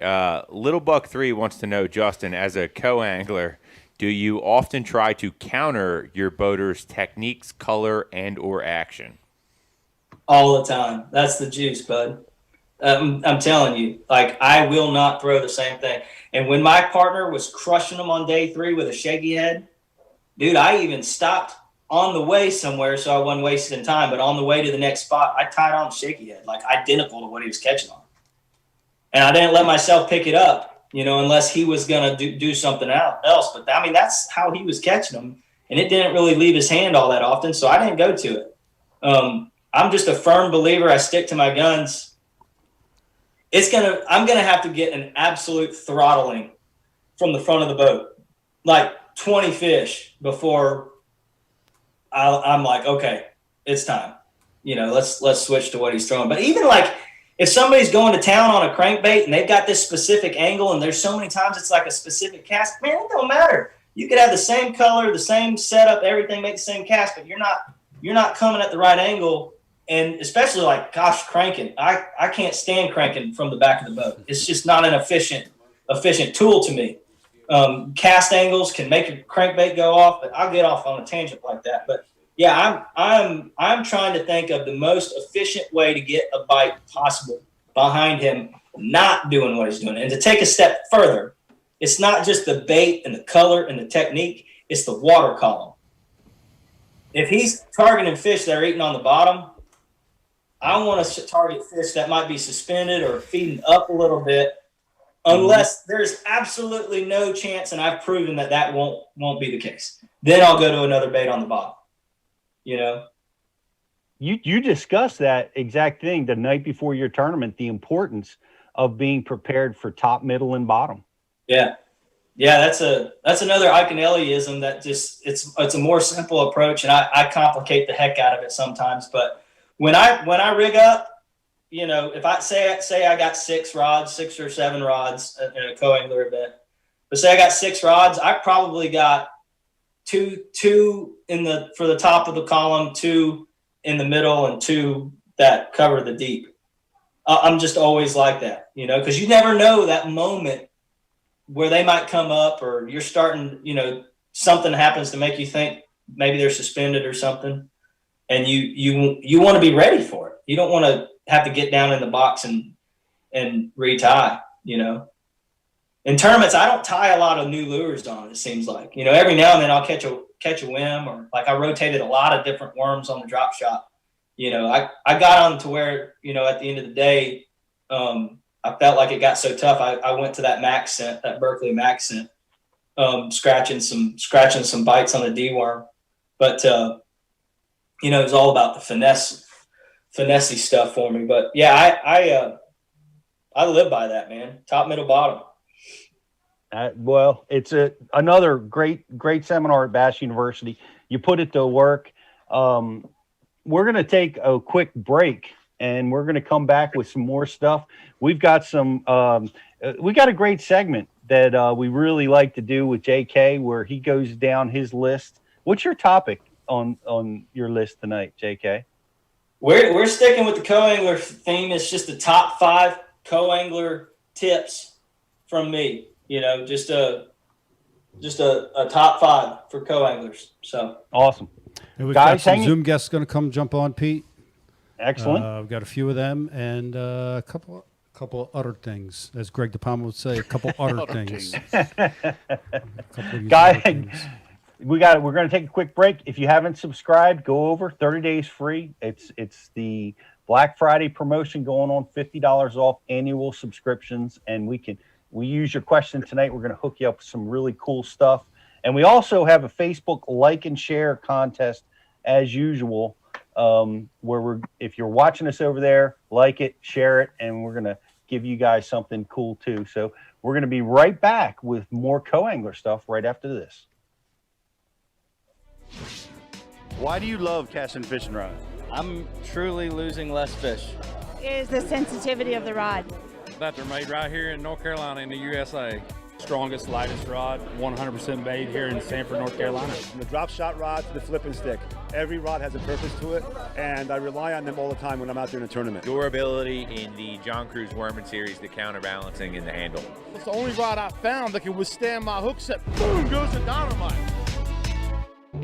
Every moment on the water not spent fishing is a moment wasted. That's why Minn Kota and Humminbird have joined forces to bring you the One Boat Network.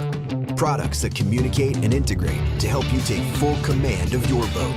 Born from our commitment to making the most advanced fishing gear even better by making it work together, the One Boat Network will help you find, get to, stay on, and catch more fish.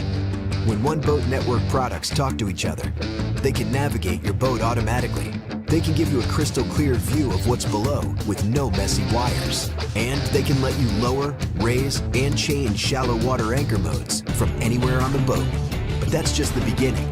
We're never done innovating, integrating, and making your boat simpler and easier to control. All so you can make every second on the water count. Tackle Warehouse is proud to sponsor the FLW Pro Circuit and is the official tackle retailer of FLW, providing proven bass fishing gear as well as the newest and hottest tackle. Our friendly and knowledgeable customer service staff can help you every step of the way. And we offer free ground shipping on orders over $50. Tackle Warehouse. Everything for the bass angler at the lowest prices. Guaranteed. I have to be constantly on the lookout for new techniques to stay on the top of my game. Giant. Some have been more successful than others. Giant. The finesse fingernail. Happens every time. The chain gang. Broke it off. The crow's nest. Never let go. And don't even get me started on tackle management, especially trying to stop rust and corrosion. Peanut butter. Not good. Motor oil. Gotta keep the rust off all these baits. WD-40. Gotta keep the rust off. Silica, toothpicks, Q-tips, the list goes on and on. I'm hard on tackle, I fish fast, I need my tackle organized and protected. I can't be worrying about losing baits to rust. And when it comes to tackle management, there's only one solution. Flambeau Tackle Storage Systems with Z-Rust technology. The original anti-rust tackle box. Uncompromised clarity. Renowned durability. The infused anti-rust option that is FDA safe and free of harmful chemicals. The organization options are endless, but there's only one. One box, one anti-corrosion technology, one family-owned American-made brand, Flambeau Z-Rust Tackle Solutions. Preserve, perform, repeat.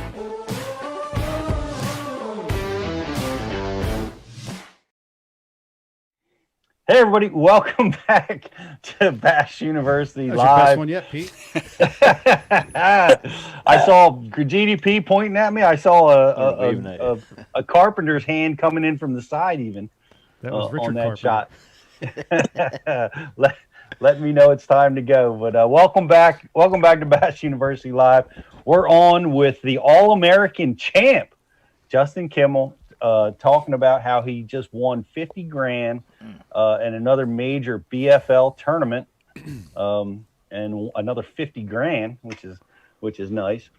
And talking about all the stories and how he did it. Yeah, lots of big checks. So we've got a lot going on. We're guys, if you have questions, get them over to the IM. Go over to bashu.tv, ask your question. We got one right now, Pete. Actually, we'll hook you up with a cool prize. So perfect for where we are in the show. And awesome. Who's with us? Wow, I lost his name, but he wants to know, Justin, and I'll get to his name here in a second. How does it feel to be the one being interviewed tonight rather than being the one asking the questions, Justin? It's pretty surreal, man. I mean, the fact that there's all these people still on throwing all these questions and stuff. I mean, it's humbling, that I'm in this position, that I was able to pull off some wins, and that my bosses and my company wants to make a big deal out of it, man. I mean, that's what other job could you have where people are going to celebrate you like this, So, most people get fired if their job finds out they went fishing for 4 days in a row. That's right, man. I've got the best support system in the world between my wife and just what she's able to do and hold it down for me. And I mean, heck, my company and my bosses are like my biggest supporter to go after it like this, use my time off like that. It's awesome. And also on the message board, Hung in the Bush wants to know, who has been the biggest influence in your fishing? Oh, wow. What, like a person? So single, that's so hard to answer with just one. Matt Henry, hands down, my team partner. My dad's like the best dad you could ever ask for. He did not bass fish. He did not fish. He definitely supported me in it all the way through. But Matt is a year younger than me. He's like my fishing dad. Like I met him and we, he taught me so many techniques, especially helped make me versatile, as a co-angler, which is important. But then, gosh, I mean, the time that I've spent with our instructors at Bass U is I'm spoiled to death. The amount of time I've gotten in the boat with Mike Iaconelli and Pete Glusek, of course I have a leg up there. I've seen Mike prepare for Bassmaster Opens, Pete prepare for Bassmaster Opens, and get to see them put their strategy together and all these, different ways to catch them. And I've learned so many. I got to say this about Mike, and if Ike's watching, I really am going to have to tell him this.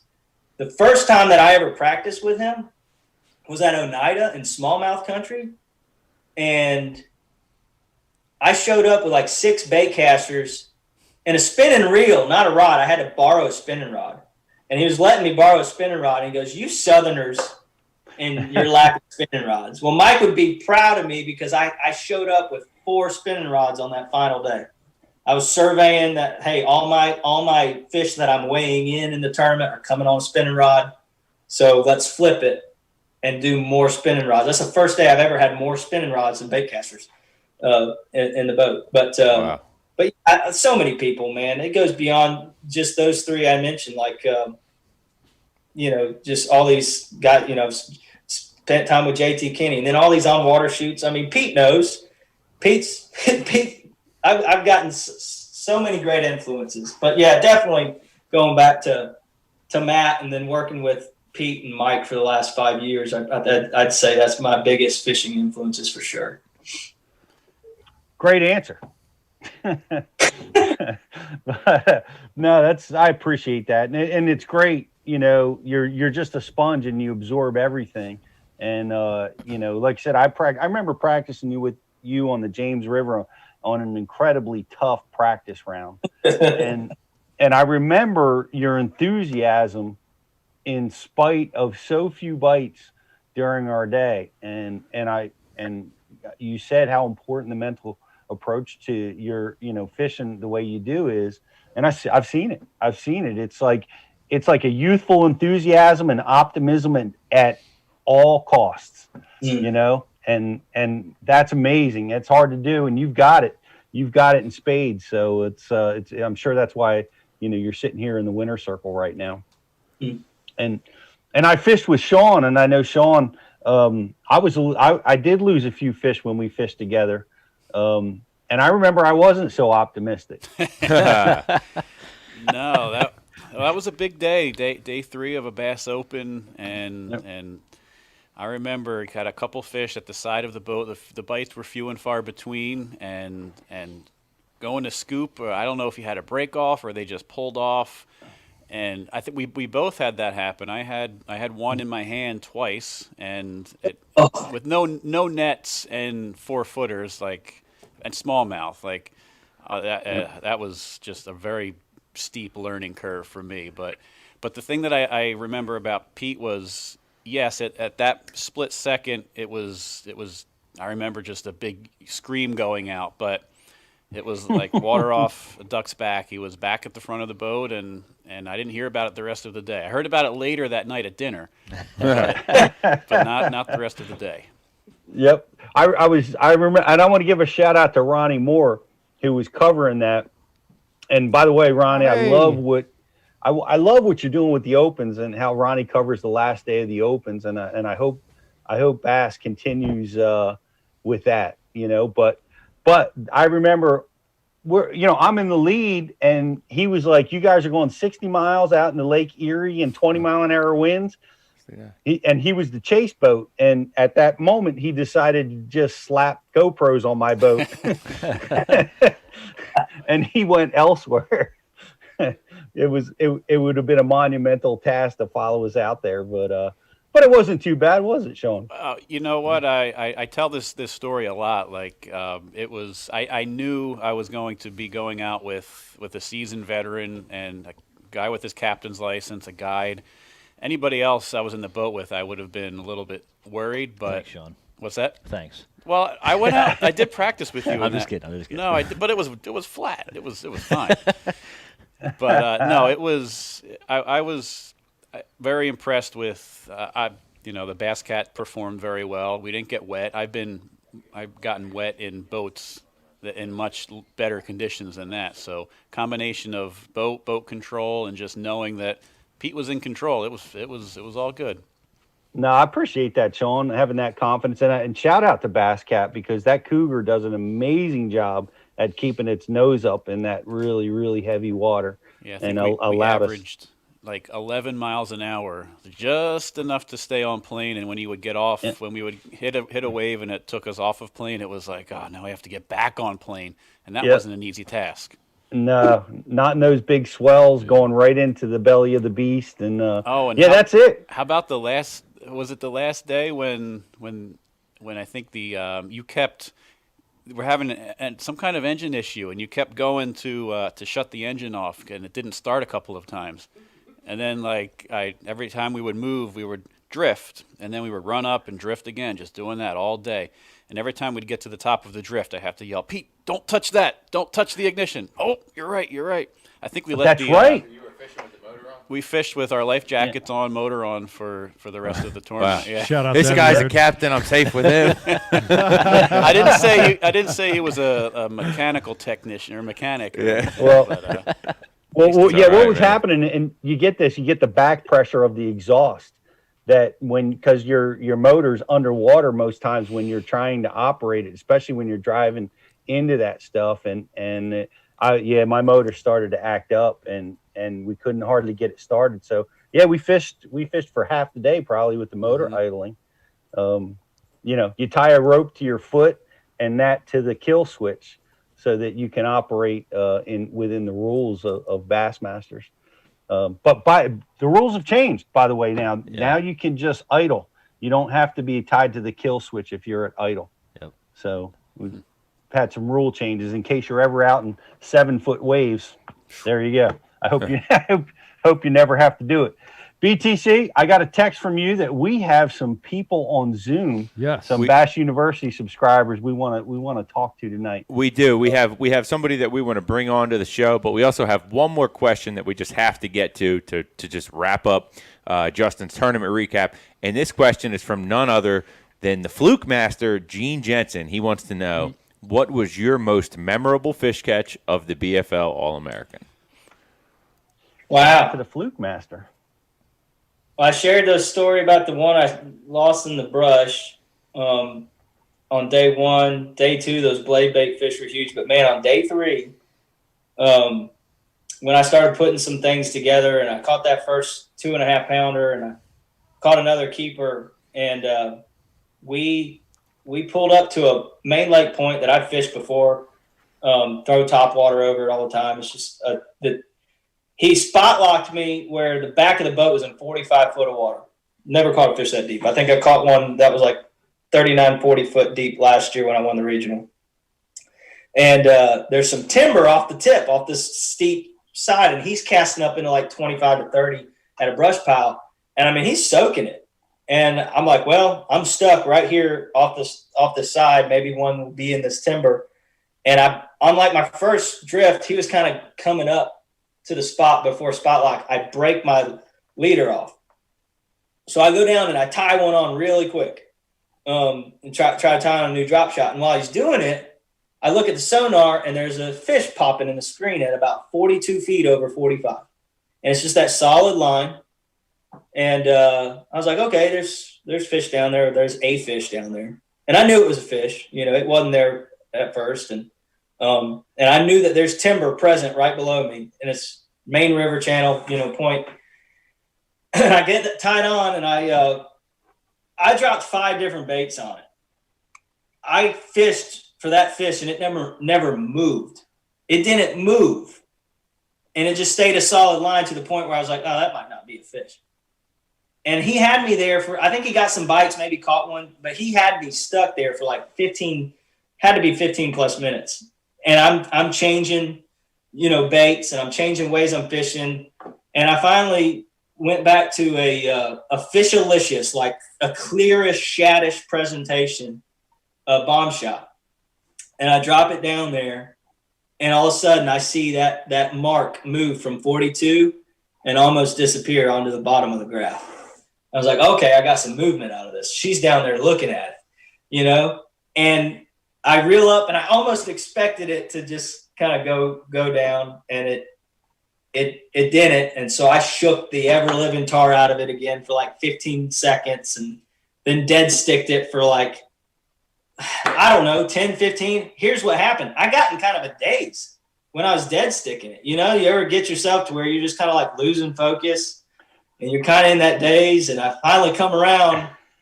I'm not sure I've ever dead stick that long, JK, but go ahead. It was so tough. I had to go to 6-pound test, number 4 Berkeley Fusion drop shot hook. Like, are you kidding?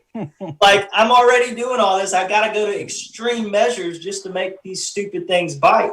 And dude, all of a sudden, it got a little heavy, and I was like, oh, that's hurt. I never felt a tick or anything.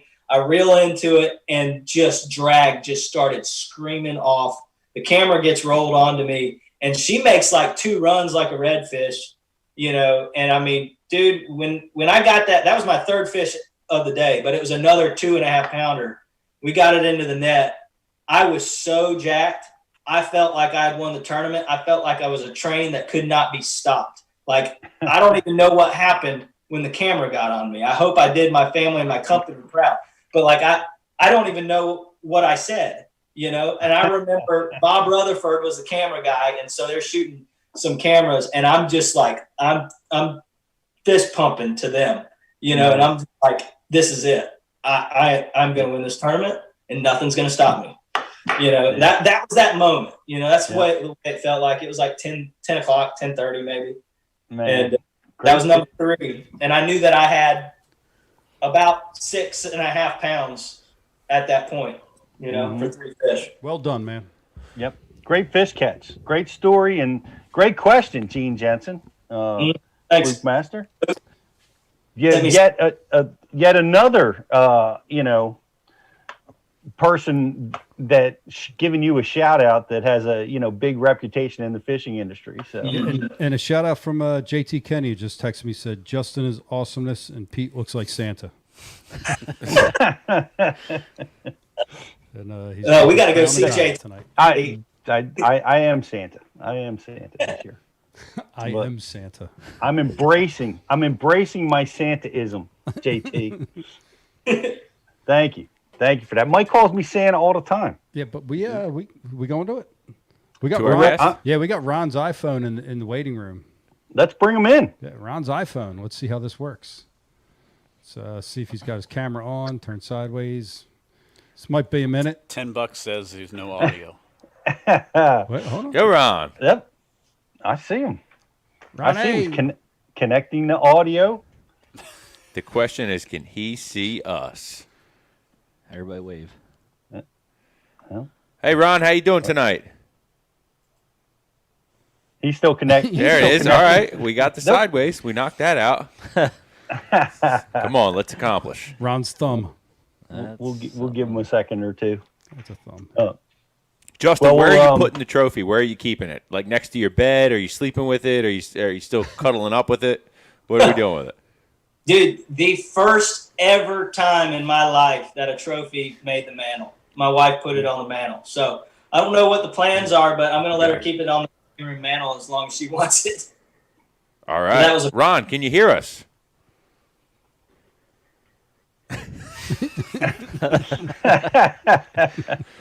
Hey, Ron. I am amazed that you made it into the living room, JK. That's a big move. It's never happened.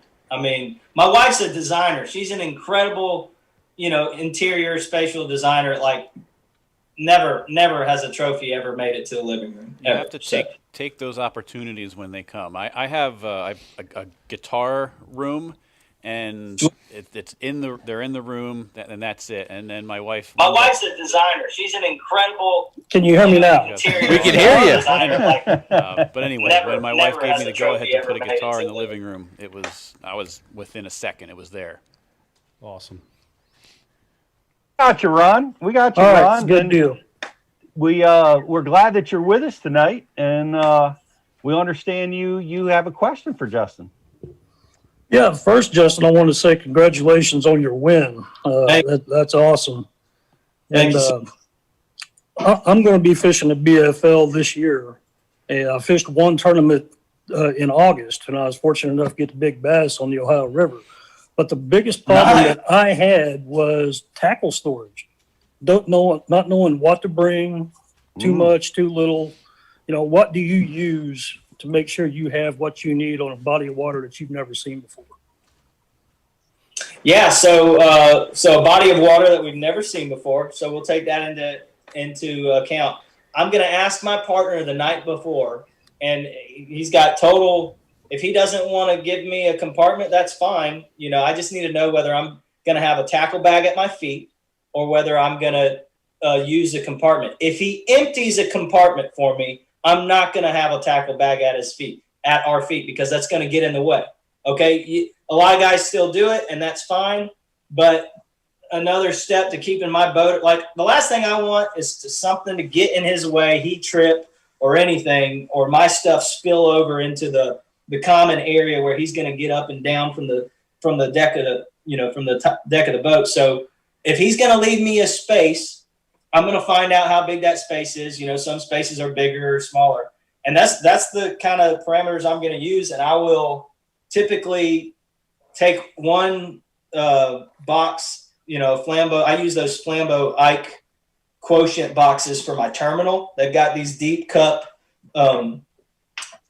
boxes in them, so I can put a lot of shaky heads, jig heads, hooks, weights, and stuff. So I have one box for my terminal that'll cover everything, and I try to make whatever I think I could need for that tournament. It's going to go into that box for terminal tackle, and then I'm going to try to take a box that will make sure it fits in the compartment of the boat. But I'm going to try to take about as big, wide, long as a box that I can get away with, and I'm going to put all my hard baits and some wire baits in there. Chatter baits, spinner baits, and then I'm going to have a small soft carry bag to put all my soft plastics in. And that's how I break it down. Those three: terminal, hard baits, moving baits and stuff. And if I have to have a tackle bag at my feet, that Ike backpack where you wear, it's like a backpack. It's so easy to kid around. Dude, I can get so much tackle in that bag. It's ridiculous. Like I can make that thing weigh 200 pounds.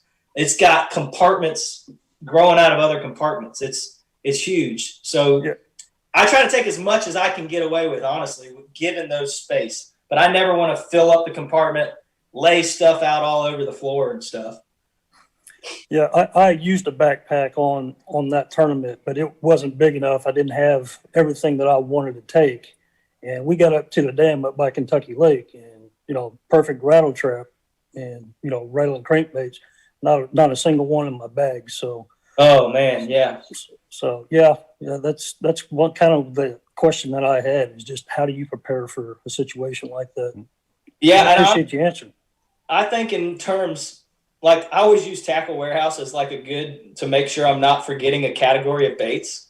Like I'll get on Tackle Warehouse sometimes just to refresh. Like this tournament, like I almost forgot my jigging spoons. And I wanted to, have some jigging spoons ready in this tournament. But I almost forgot them, but I got on Tackle Warehouse and I was going through all the bait categories. Like, oh yeah, I need to pack some jigging spoons. Like I like to have something of everything that I'm good at. Like if I don't have experience with that lure, then I'm not going to take it to battle in a tournament. But I hear you. You want to make sure like you can't predict what's going to happen. And if your guy's fish doesn't work out, well, you don't know that plan B means he's going to run straight up a creek in 2 foot of water when you thought you were ledge fishing all day. So don't just, you need that plan B emergency box to, if you're good at it too, like if you're good at, you like throwing a rattle trap, dude, rattle traps need to be in your box every single time you go fishing, just even if you don't think you're going to use them. Well, why not just open up the boater's compartments and start rooting around until you find a rattle trap? Yeah, I don't think the guy I was with would have appreciated that. Ron, where are you calling from? Doniphan, Missouri, it's down around Poplar Bluff. Awesome. The message board, Ron, wants to know, what was the big bass on the Ohio River? Yeah. For the co-angler side that I was fishing, my bass was 4 pounds, 3 ounces. Wow. Oh, and that was the only fish that I caught all day. And it was good enough for 13th place. Wow. Awesome. Hardware. Got some hardware. And the BFL Man, BFL lunkers pay pretty well, right? Yeah, for that one, it was $275. That's not bad. I've gotten Yeah. lunker in a Costa, and I think I got $150. Oh Yeah, yeah, it was pretty good. And it was my first tournament, so I And it's was even worse really now. stoked about that. Hey, The Ohio River tie into Kentucky Lake somewhere? Past legends. Yeah, yeah. Kentucky Lake and Ohio River, Tennessee River, they all kind of meet at one point. You can lock into Kentucky Lake from the Ohio River. Okay. Yeah, I understand. There's probably 2 or 3 other fish that you could catch in the Ohio River. Oh God, I caught a lot of guard, a lot of Asian carp for sure. Yep. Jeez. It's a tricky fishery. It really is. Ron, thanks for being part of Bass University program, and awesome that. Yeah, this is my third week of being a subscriber. I appreciate you guys having me on. Oh, heck yeah. All right. Man, awesome. Awesome. Well, happy holidays, and thanks again, and good fishing. Same to you guys. Thank you. Thanks, You Ron. bet. Yeah.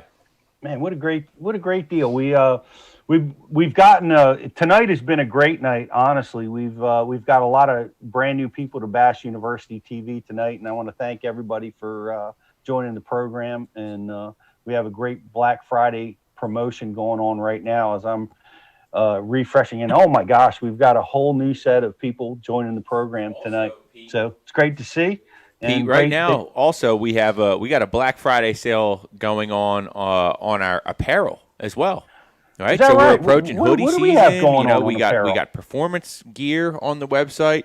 Just go to gear.bashu.tv and get squared away with all your fall, early wintertime gear. Stay warm out there and rep the Bass University.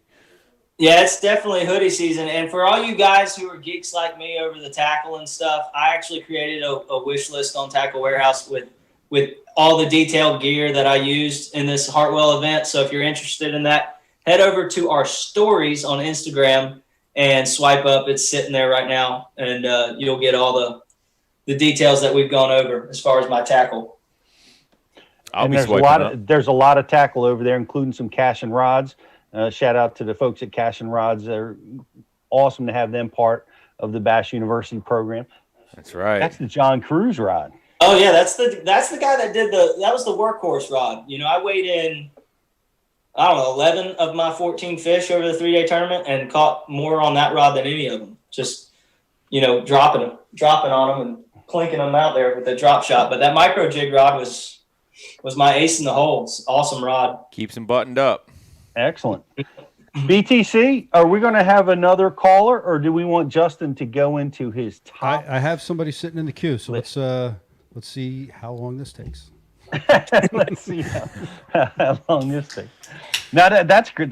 That John has an amazing rod set with Cashin. By far my favorite rod that Cashin makes is the 711 deep cranking rod by John Cruz. You fish 3 foot of water, Pete.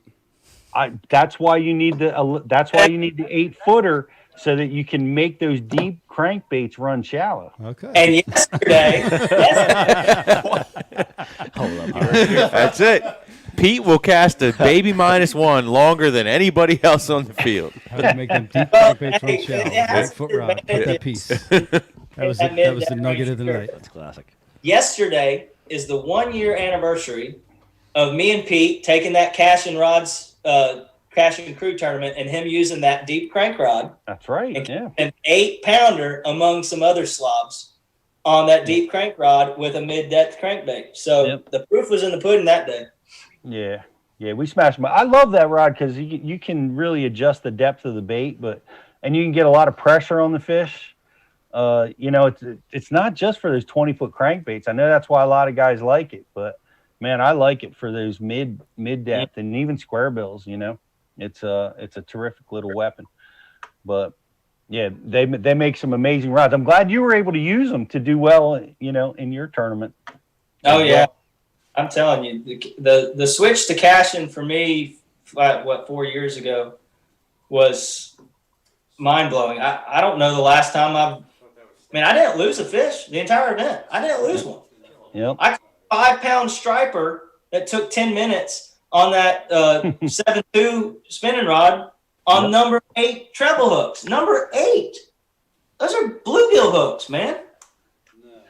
See, people don't understand how important that small hook is. It's always about upgrading the size of your hook. But I gotta tell you, there, depending on the bait, keeping those smaller hooks, or keeping them small, that they can catch just such a small part of the fish's mouth, and they never ever get off. Yeah, I mean, that's thumbnail. I mean, that's a number 4 drop shot hook, and I can't tell you how many times I had to grab the pliers just to get it out of the roof of their mouth. Yep. Like, this was not coming out. Yep. Yeah, the smaller hooks. I'm surprised. Did you try? Well, you might not have had time to prepare it, but I'm assuming that you didn't use the Seth Fighter braided line, replacement of the split ring, trick. Did you? I did not, and the reason was because I felt like I was going to catch, bank runners and largemouth and spots, and for whatever reason, if it was like a half ounce with bigger hooks, I think I would have probably taken the time to do that. Mm-hmm. And if I take this trick with me on a couple of my other tournament stops that might include smallmouth, I probably will have some braided line. But it seems like that smaller weight, it wasn't a lot of weight for them to sling it. And I mean, don't get me wrong, it's an amazing trick that Zona and them tried to keep secret forever. But GDP, are you familiar with this thing that I'm talking about? I am not.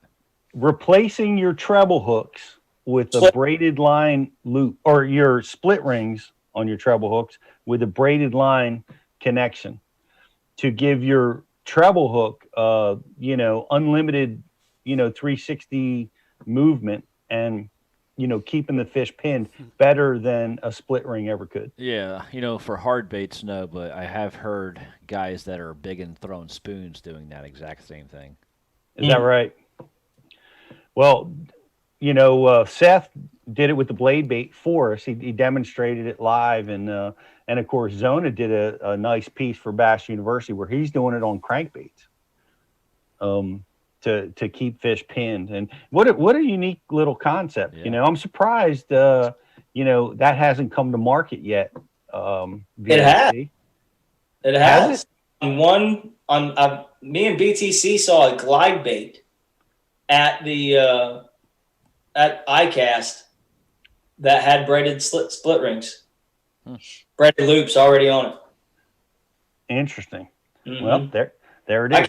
For the brand, but it was out there. It was the first time. Another advantage of it too that we don't talk about is the silence, because there's so much clamoring between the split ring and the treble hook that even if you have a silent crankbait with no noise and you're looking to go down that silent road for heavily pressured fish, getting rid of that metal ring would diminish the noise greatly. So there's an asset there too, that we hadn't really talked about. Interesting. But I can see the guys are struggling with Zoom, and I want to throw it to you, JK. I know you have your list, and we love your list. Your lists are always awesome about the top 5 or top 10 things going on. I know you have a co-angler list tonight, so I want to. Are you ready? I'm ready. Are you ready for it? I'm going to throw it to you. And let's dive into Justin Kimmel's list. What are we talking about tonight? So these are my top 5 co-angler tips. You've probably heard hints of this throughout the conversation, but these are my top 5 co-angler tips for all you guys who are getting into the sport or who have been competing for a while from the back of the boat like Sean and I have. I think everybody could garner something from this. So number 1, we talked about it. Have a good attitude and stay positive. If you cannot do this, don't expect a positive outcome. No. That's number 5. Yeah. I'm almost wanting that to be number 1, but I'll take number 5. Well, yeah, I kind of went backwards, I guess, but yeah, you got that. I do think that's probably the most important thing. It's core for me. I mean, live and breathe that, and I love this sport. Just to go on a small tangent, dude, you meet so many awesome dudes, but you probably aren't walking away with a friend if you weren't in a good way, and I walk away with a lot of friends in this sport, and I love it for that, Number 2, stay out of your boater's way. Simply put, like if he's fishing the bank, or he's like, don't be casting over his shoulder. Don't. This isn't a team tournament, and this, he's got more money invested in it than you. It's the same thing. This gets complained about a lot by co-anglers. You're not gonna win a derby, being super aggressive. I've never won one like that where my bait was up in the front of the boat. All you can do is really spin somebody out. And it's gotten me as a boater, man. I don't like my peripheral to be having a lure up where I'm fishing, especially clear water. Oh my gosh. They're going to swim 40, 50 feet for a bait sometimes. I want that. I paid for that first opportunity. And that goes back to having a good attitude and stuff and keeping a good aura in the boat. But, there's plenty of fish out there and your opportunities will come, especially if you kind of stay within, what you're able to do in the back there. So, yeah, stay out of your boater's way. Number 3, don't get outside your own personal bag of tricks. If you don't have experience successfully hooking and landing like 100 bass on a specific technique, don't pull it out for a tournament. Just figure out a way when you get that full confidence in something, then it can be in your repertoire. But if you're trying to do something for the first time, like ever, chances are, even if you get the opportunities, you're going to blow it. You're going to have it on the wrong rod. You're going to be out of position. You're not going to get that fish in that boat when, guess what? You're a really good shaky head fisherman, or you're a really good spinnerbait fisherman, and one of those techniques probably would have caught that same fish anyways.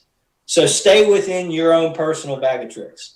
So you're saying it was a mistake for me to order all of those Alabama rigs and all the crankbaits that I saw were working for Cumberland that I've never used before and I probably won't get to practice with? I mean, dude, that's just the way I go, Sean. No, I agree. I think the A-rig's on a totally different level. Yeah. When they're on that, they're just on it. It's one thing if you get to do it in practice and you start getting on them, but what happens when you probably are good with a single swim bait and that would have caught that smallmouth anyways, but you get on that A-rig and you don't really know how much line you need to leave out, and now you're dealing with a light wire hook and you got short amount of line out, and then all heck breaks loose because it's a smallmouth, and it ends up straightening your hook out or pulling it out because you have a lot heavier, powerful rod for that A-rig than maybe you really should have, but you thought you needed because, it's just one of those things where I've never done good in a tournament doing something that's brand new to me, and that leads me to number 4, except for that blade bait. Well, that blade bait I walked away with, I think 10 or 12 catches on it over the 2 days I spent with Brian. That helps. It helps because I really, and I sat there and watched him for the whole seminar that he did. I took videos of him, and then I fished it in practice too, leading up to the tournament, and caught some fish. And I felt like I really had a good understanding, but I've been at this a little while, long enough to really, it wasn't going to be something that was in my hand the whole time. But yeah, I mean, that's a good point, Brian. It was new. It was a new trick in the bag for sure. But I mean, I obsessed over it to make sure that I had everything dialed in, from the rod to the, I was picking Pete's brain about it on the way home from Norman, because he's got so much experience in it. But anyways, to number 4, for your own personal practice and development, strive to be the most versatile angler that you can be. Become sufficient with as many techniques as you can. So basically grow that personal bag of tricks. You know, spend your practice time, spend your time, you know, obsessing over new techniques. I mean, I told you, I'm living, breathing proof of a Bash U TV seminar watcher. You know, fill your mind with that stuff and really try to, I mean, we're giving you guys in-depth stuff, and our subscribers know that. You know, you can learn any new technique from these on water courses and then take it out to the water and put it to practice. But yeah, you know, becoming versatile for a co-angler is huge, because right now I feel like there's a very few amount of, I think I've reached the point now where there's a very few amount of techniques and lures that I can't go to battle with, you know, that cover all sorts of the water column. And that's just years of, you know, practicing and catching fish on it and figuring out things. And I still wrestle with stuff like my top water issues this year at Hartwell, where I was losing so many fish, you know. I mean, heck, I probably needed braided split rings, you know, now I'm thinking about it. I'm going a million miles an hour in here, but yeah, become more versatile. It definitely helps. The more things you can do. You know, I never liked drop shotting ever. I hated it. I finally did it after some really staunch criticism from Ike, you know, and I took it back home with me, and I made myself become a good drop shotter. And I've won 2 big tournaments in the last year where a drop shot was weighed more fish in than any other technique. So, you know, becoming versatile is a big deal. And the last one, number 5, number 1, whichever way we're going. This one's sponsored by BTC because how cliche it is, and I know he loves it. No. Never. Seriously, I'm telling you, like it's cliche. We're around it all the time. You know, Ike's the father of it. Whatever, man. Like, expect that success. Expect that your opportunity is going to come. Wait. Like that. That's what that that is? entire tournament. I thought, Yeah, so I thought this was about the Senko. No, it's just never give up, man. I'm telling you, dude. Hell yeah. I got you. You know Okay. what? You know what? And Sean might think this too. I know that when I go out there, within the first hour, guys that are fishing against me are spinning their wheels. They're not getting to throw the bait they want to throw. It's not. They're not getting the angle they want. You know, and I think especially even on the co-angler side, because you have such a lack of control over certain variables, certain important variables.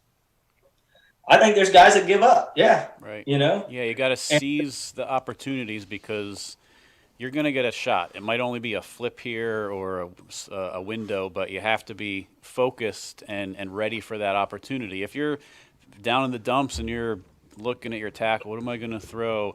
I mean, you're going to miss those small windows. I mean, checking your fantasy team and eating your lunch. Whatever you're doing. I mean, but it's noon and the Naughty Goose is right there. And that's where the best fishing is. That's right. Boat on the trailer.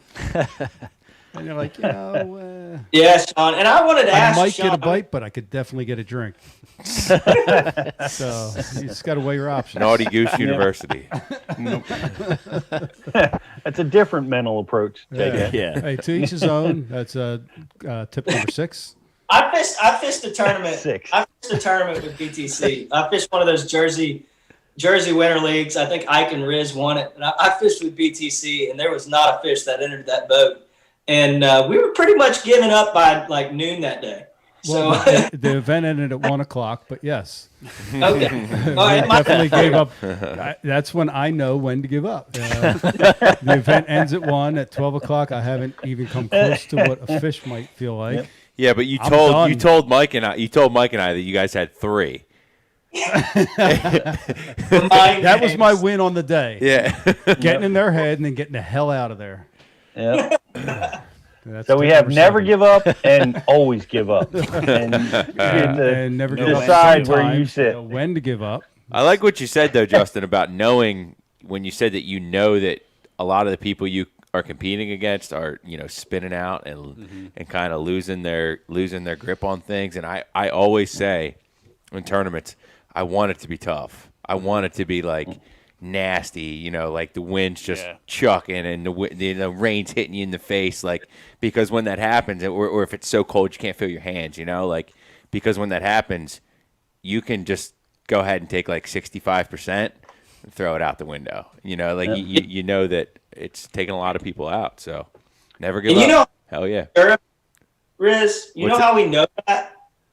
Because of all the dock talk at the end of the day. I hear all you boys I fish against. I mean, it's not everyone, but there's always the stories. Oh, man, this happened. And then it was just, for that, it was over. I packed my stuff and I just tooled around. I didn't even care. Okay, cool. I mean, if that's going to be the competition, then whatever. And that's not everybody.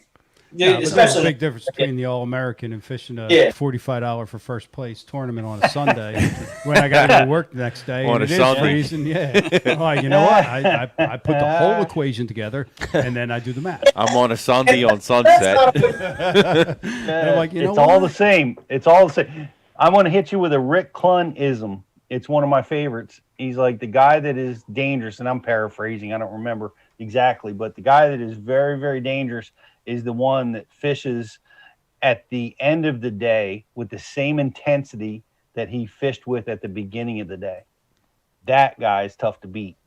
And that's absolutely never give up mentality. Right. Never give up sometimes. That's just me. Brian, you're gonna get a always give up highlight reel if you're not careful. But that's not the case. I will fish to the last cast and I'll come in almost late. But and then there's times where I'm like, all right, that's a wrap. I can read the writing on the wall. I'm old enough. I'm a veteran. I've been around. Like I know where this is going. But anyway, sorry, Pete. I just tarnished the. Got to hang in there, bro. Yeah. Come on. I will hang in. You can do it. Anyhow. You can do it. We got somebody on the Skype line. Yes. Let's talk to who we have on Skype. All right, let's see if we can do this. And we got to kill some airtime for the next 5 minutes. Oh, Steph, you're sideways. Turn your phone horizontal. There you go. No, turn it horizontal. The other horizontal. Unlock your screen. We can turn hours, I guess. We're all gonna there you go. There it is. We have Stephanie Hutchinson calling us. Well, she's connecting to audio right now. We're going to see if do we have you now, Stephanie? Yes. I think so. We do. We can hear you. It's great to have you part of Bass University. It's awesome that you're calling in tonight, and thanks for being with us. Thank you for having me. I'm trying to look at the right spot here. I'm not used to doing it. I'm doing this on my iPhone, so I'm like, am I looking right? You look right. Okay. Okay. You look right, and you're wearing a very cool Gills hat, I see. That's all right. That's all right. You like my hat? I do like your hat. I love your hat. The Bass University is, well, we're going to kind of let the cat out of the bag, but we're partnering with Gills clothing and apparel coming up, for the next foreseeable future. We're very excited about it. And that hat looks awesome. Thank you. I'm glad you guys are joining us. Well, we're glad you're joining us and part of the Bass University. Do you have a question for Justin and the co-angler side of the Bass University? I mean, I do, but he kind of answered a lot of the questions that I was going to answer. But yeah, I mean, I do. It's kind of regarding my last tournament, actually. Regarding the regionals I just fished and I bombed. So yeah, it's kind of regarding to deep water fishing or clear water that I am not used to. So the question being, what? Just you fished some regionals. Were you at Lanier? Yeah. Yes. Okay. I was at the Lanier event. I was fishing it as a boater. It was my first regional as a boater. And for you guys that don't know Stephanie, Stephanie won, I believe, Angler of the Year last year for like the toughest BFL division that there is in the Gator division. They max out their fields down in Florida. So, delayed congratulations to you. I know that you were a hit hammer, but when you come up here and you got the spotted bass factor and everything, it's hard to say, what your boater does really depends on it. I've had those boaters who I draw out and they're in the back of the creek chasing largemouth at these mixed bag lakes. I've gone down by the dam, down in the clear water. And if you were fishing deep clear water, I mean, technique wise, I always try to get a shaky head or a drop shot bait working. And I mean, I'll cycle through 10 to 12 different baits, different brands, shapes and size seem like they matter a lot, because at Lanier, it was different than Hartwell that I just won at. At Lanier, they wanted a really long worm. They would not eat the small stuff for me.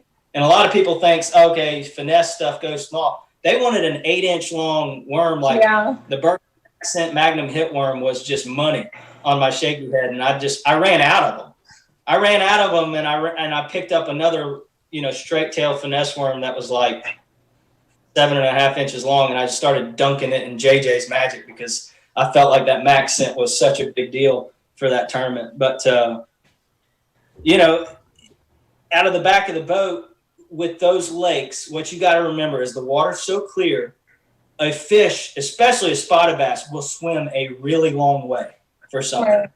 Chances are, if you're with a guy who's around brush or around points and humps or whatever, just because he's casting over there doesn't mean you got to be over there. There's so many fish around, and if you I felt like it's like, okay, my guy was fishing brush piles, and I'm like, okay, well, if you had like the sonar on, maybe I could see if Seth was behind me. But I'm like a shallow water power fisher here, and like I'm going out to these deep clear lakes, and I'm like, okay, I'm just gonna throw this drop shot out, and like maybe one will swim by. Like I was like so out of my element, and my question was, do you feel like you do better when you can look at the screen, like they have it on for you, or because it's like brush piles, I feel like, I don't want to say like they backboat you or whatever, but like it's like, well, how do you get into that where you're not like frazzled? Like I was listening to you earlier, and it's like, oh my gosh, I'm like trying to get out of my head. It's the regionals, I really want to do good, but it's like, what is this? Like, I don't even know. I'm just hoping a fish will just swim by and catch it. I'm in 40 feet of water. Like, know, and it's just like a totally different setup, like for me. And I'll say one thing too is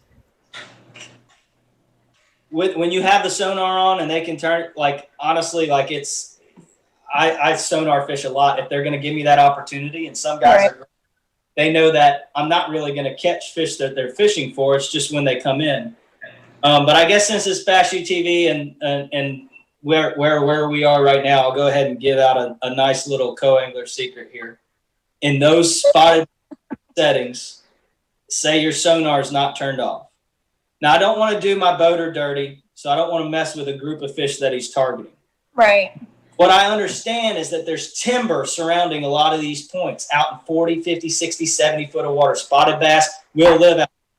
It is hard for a guy to go target that. So he might target the brush piles on the points or the humps or whatever. And to stay out of his way, what you want to do is, make a cast way out there off the side of the point or out into the main river channel and horizontal presentation.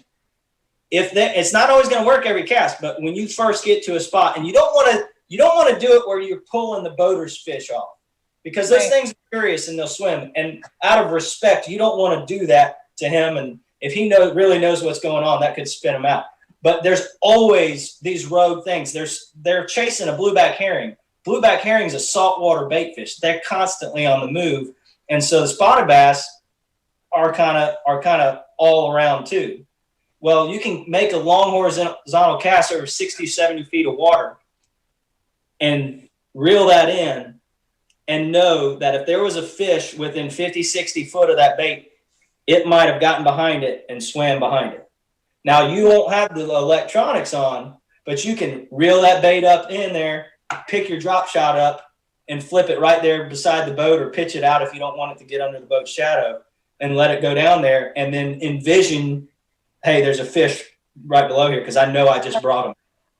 And you could, if you repeat that process long enough with those spotted bass, you're probably going to catch I think it's just because I'm not used to that kind of, fishery. I get like frazzled, and I'm like constantly like, maybe let me try this and like this and this, and I'm like, getting negative, and I'm trying not to, but I felt like that's what happened to me at Lanier, and I'm like, this is just not my element, and I just felt like, okay, like he's fishing these brush piles right in front of him, and I was just like, I don't want to say like almost gave up, but I got to that like mindset and that I don't like. And like Florida, or more of the southern, back at home, I got it. You're dialed in, you know what to use, and like, yeah, like I didn't even know what to tie on.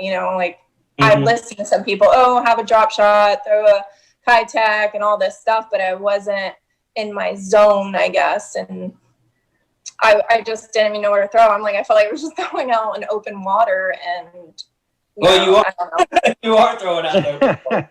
I know, but like I'm not used to this. It's like, okay, not hating on offshore guys or whatever, but I'm still kind of new in this, and I haven't ventured. I've done, like, I love smallmouth fishing, so like I'm good with that. But if I'm the one, looking for the fish, I'm good. But it's like in the back of the boat, it's just like, man, this really sucks. But yeah, I mean, I don't know. It was tough for Lanier. I mean, I was so disappointed in myself. The first day, it was tough for everybody, but I'm like, the first day my guy was like, more like in the pockets, like, I'm throwing to like lay downs. I had a spinnerbait on. I caught 2, like first thing in the morning, I had like 7 pounds for like 2 fish. I'm like, I got this. Okay, it's gonna be a good tournament. Next day, we're fishing offshore brush piles. I'm like, dang it. I'm like, this. So, well, you're from Florida, right, Stephanie? Yes. Yeah. Well, we just watched all these tournaments that are being won in Florida on brush piles. Yeah. I didn't even know there were brush piles in Florida. It was like totally they're foreign not to as me. deep as what you guys fish, but yeah, they're out there. Yeah. Yeah, that's kind of, I guess that's kind of a new way that they're winning tournaments down there, and I could see it. Fishing that deep water is, man, that's so different from fishing that tannic, grassy lakes. That's a massive adjustment. What were you able to get up to prepare for a tournament like that, or were you looking at it for the first I had time? a day to practice, but I feel like in my head, I feel like that day of practice, what I was using, we were like in the Flint River, or not Flint River. Where were we at? Wrong lake. Sorry. Wherever we're at, like what I caught in practice was totally different than how it was when day of the tournament. So I try to I feel like my opinion with like being a co-angler, practice doesn't do you any justice, because I mean, for me anyway, because it's like you're going to be doing something totally different, and the bite might be totally different the next day. So it's hard for me with, work, and I am a mom, so I don't get, that many days to practice. So I went in there like with 1 day of practice and seen the lake for the first time and just went for it. So, Steph, we got a question for you from the message board here. Epic Eric wants to know, what was your top technique that you employed during your Angler of the Year season in the BFL Gator division? Nice. I fluked it out. A fluke was my biggest, that was my bait. That was my bait, all year long. It just worked for me. In Florida, of course, a speed worm, burning on the top, that's just my thing. It worked, the fluke just bombed it for me. I mean, I just killed it with a fluke. So. Wow. And everyone don't blame me, because I used it on a spinning rod in Florida with grass and all that kind of stuff. So, we're all like, an 8-pound tag. It worked for me. We love it. The guys from Florida came up to our part of the country for the Federation Divisional in Chesapeake, and they crushed it on a speed worm. Yeah. Yep. I mean, the first year of me doing tournaments, it was like me learning, and it's my third year this year of doing it. So like, I fished my whole life, but tournament wise, it was something new. So I'm like, the dock talk and all that got to my head, and I was just like, oh, I'm trying to do whatever my boater's doing. He's catching them. I kept switching it up. And, last year I got in, I'm like, I'm going to do what I'm comfortable with and I'm going to roll with it. If I don't get a bite, like I had to train my thinking a little bit to like do what you're comfortable with. And it worked out. And, fluke, and I had to downsize actually. So like, what is going to catch from the back of the boat? And the speed worm, the fluke, pitching and flipping those things, the Cinco and stuff worked for me in Florida. So, and I love a chatterbait bite, like that's like when I'm fishing on my own, like, I'm beating the bank. I'm a power fisher, that's how I fish. So I had to try to put that into being a co-angler without,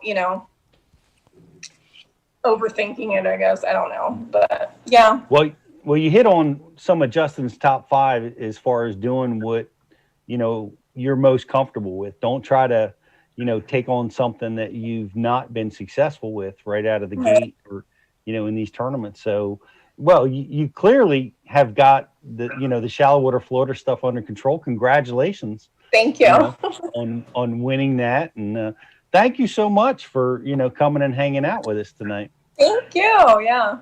And congrats to Justin. I didn't get to say congrats to him. That's awesome. I want to be like you when I grow up. No. That's my goal. That's awesome. Yeah. Well, you're definitely on your way. And if people want to, follow you and check out your fishing, how can they do that? On Instagram, I'm Stephanie_Hutchison, HUTCHESON fishing. And then Facebook, I'm Stephanie Hutchison Fishing. So. Awesome. Well, we'll all be following, and thanks so much for hanging out with us tonight. And thank you. Wish you the best of luck. Thank you. All right. Thanks, all right, Steph Hutchison. Woo! See you guys. She got a bigger pause than you, Justin. From you. Thanks, Steph. Thanks. Thank you so much. Thank you so much for hanging out with us. And man, what a great deal it was tonight. We got to hear Justin, tell us his story, and let us know.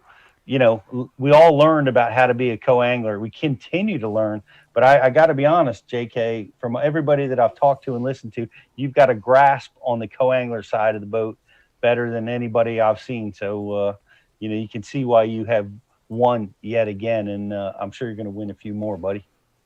Appreciate it, man. It's been a fun journey for sure. Yep. Well, it's fun watching. And we've got a trivia question tonight. Yes. Am I asking this trivia Right question? on time, Pete. You nailed it. Nah, let's let somebody else talk, huh?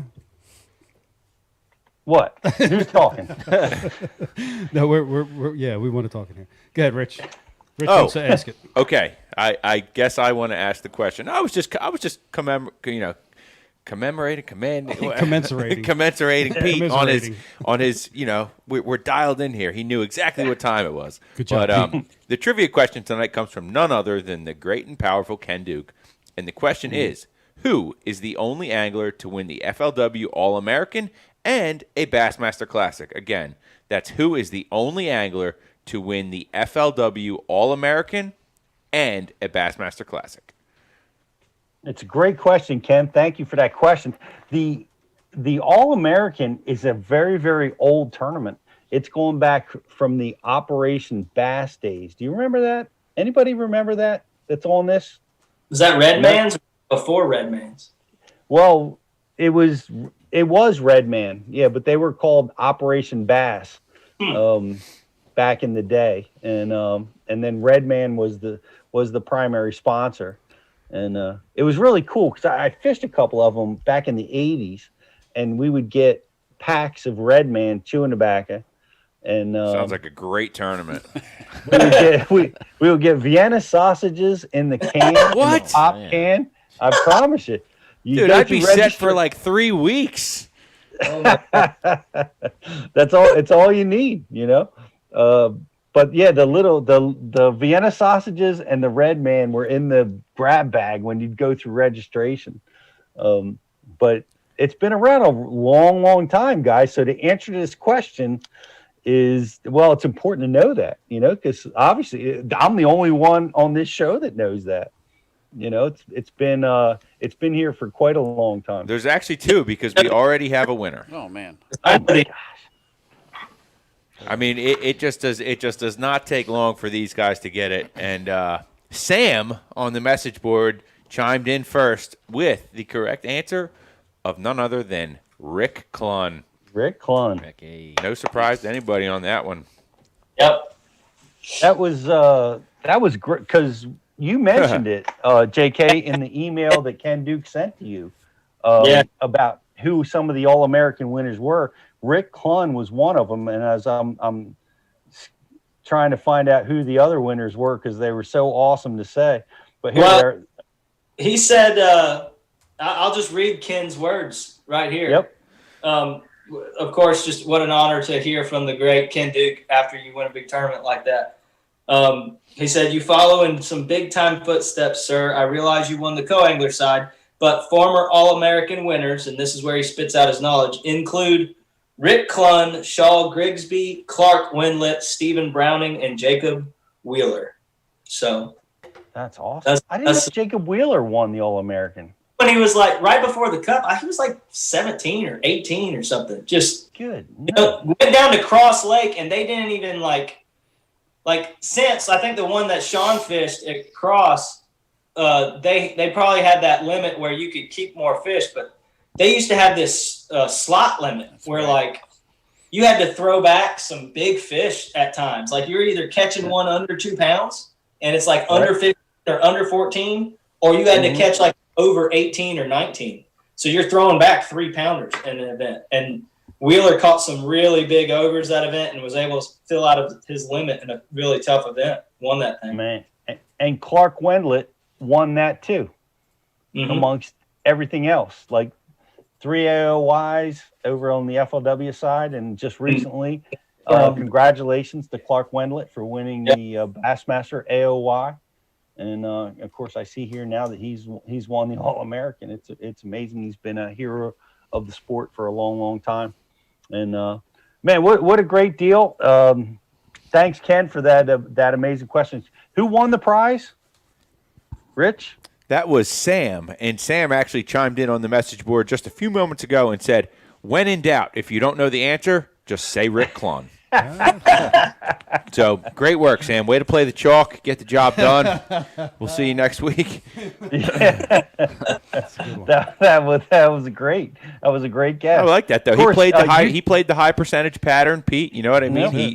He stuck to a repetitive cast where he knew a fish would show up eventually, and sure enough, Rick Clunn, grand prize. He just won himself like $75 worth of missile baits, Rapala, Flambeau, Bass University official gear. So, guys, it pays off to be a Bass U TV subscriber. I mean, we're talking with Justin Kimmel here. Guy just won $50,000. 50 G's, Justin. Has that sunk in yet? 50 G's. It's crazy, man. It's crazy. Are you buying property on Lake Hartwell? Come on. Sooner or later, that's going to happen. But I don't know how soon. I mean, our boy Jeff, our producers, bought property already, so I've got a place to stay, another place to stay anyways. Then, I'd stay with Bob Rutherford, our good friend, at his cabin. Shout out to Bob, always letting me stay, and he doesn't charge me. So I try to buy him dinner every time I can, and just he's amazing to me. So you're going to bank that money, and you can keep milking off of Bob. Maybe. Good for you. Yeah. Shout out to Bob Rutherford. I love Bob. That was great. And we have another contest winner. We do. We have a like and share contest winner, don't we, Riz? We sure do. Tonight's Facebook like and share winner comes from the great state of Virginia, And congratulations to Land Weaver. Land Weaver, you are tonight's Bash University Facebook like and share winner. You just won yourself a $50 Missile Baits prize pack. Congratulations. Land Weaver. No relation to Dreamweaver. Maybe. Right? Maybe. Yeah. Dreamland Weaver. Okay. Weaver Dreamland. Maybe you could give us a few bars of that, Sean. Come on, Yeah, Sean. What's what you got? Where's the guitar? We I've seen one. in got the some studio fishing line. We before. can hold it real tight. Do you sing, Sean, or you just play guitar? I do not sing. Yes, growls. you do. Whatever that is, you do. Yeah. You do something. I do some backup noises and things like that. Ambient No, sounds. that's like us on like the by like the end of the day. At the end of the classic, we're just like making sound Right. noises. Zombie noises. My singing is a lot like Pete out on Lake Erie losing a 4-pounder at the side of the boat. It's Yep. yes, a lot of growling, grizzly bear stuff. But J.K. can sing too. I mean, my gosh, we have so many musicians around Bash University TV. It's Yeah, we're crazy. gonna have to get together and play some, man. I didn't know that. That's cool. Yeah, the guitar is just a prop for me, but I like to sing. Always Okay. have, so. Well, I'll play the guitar. You can sing, and There we go. All fill in. right, Justin Dreamweaver, give us a few bars. Greg, you still playing tambourine? No, no. Yeah. Greg can rap a mean tambourine off Sleep his hip. downstairs, Oh, man. yeah, big time. I Yeah, you I'm know how loud I am. Brian's good at Well, trombone. Be- that what was a softball. BTC? Yeah, man. Woo. Think it's that Are we time, ready Pete? to say goodnight? Yes. We've got it all done. We need Well- a song. We need an exit song. Sean? Yeah, Dreamweaver, come on. I wrote one. Where is YouTube it? Where is it? It's the internet. I did want to give one quick shout out. Yes. I had a little contest on Facebook to give away a 3-month subscription to somebody, and the gentleman who won, John Stottinger, he was very thankful, and he said, "Well, you know what? I won, but do you know a kid who might want this, might appreciate it?" And I said, "Yeah, I do actually." So I reached out to a buddy of mine, Eric Danner, and he's been doing a lot of fishing with his boss's son, taking him out on the bay, and they've been out on charter boat catching stripers, and the kid's just eaten up with fishing, watching videos. I said, "Do you think Javon would like this?" And Eric got back to me right away. He said, "Dude, all he does is watch fishing videos." So he said he would love it. I said, "Well, all right, here it is." So shout out to our newest subscriber, Javon, and Yes. hopefully he gets. And also to John for Yes. offering it up. That was a really That's cool fantastic. gesture. Very cool. And unlike the YouTube Excellent. videos, we'll actually learn something from Bash Right. University. Yeah. And shout out to you, Sean, for making that Yeah, possible. man. Oh. Big shout out to you, buddy. Thanks. Yeah, it was another. It was like a top 5 or something from another Ike event on the river, and I was just sitting there. I was like, 3-month subscription. I'm going to save this for something. I'm going to use it somewhere. I'm not going to use it myself, and I just came across. I said, this is a good opportunity. Give it away, and I think it worked out. Very cool. Big time. Yeah, That's just another top 5 finish for Sean Mckee. Yeah. Yeah, well, you know those Ike events are those are fun to get top finishes in. No, on well, the river. Sean, thank you for coming and hanging out with us tonight. Oh, Appreciate thanks it. for having me. It was a lot of fun. I was excited to get to talk to and hear a lot about Justin's win, and maybe off the air I'll have to pick his brain on Cumberland. Ooh. Yeah, I want to pick your brain too. I've never been there. I've never been there either. You know what? Let's do another 3 hours. Let's go. Yeah. Marathon. Right. Can't wait to go. I've never seen it. It's it's bluffy. I heard the whole lake's a bluff. Yes. And the first time that's where I got one of my one of my BFL wins at Center Hill, fishing bluffs up the river. So I haven't gotten that scenario back again. I'm just excited to be in that setting again. I know it's a different time of year and stuff, but Right.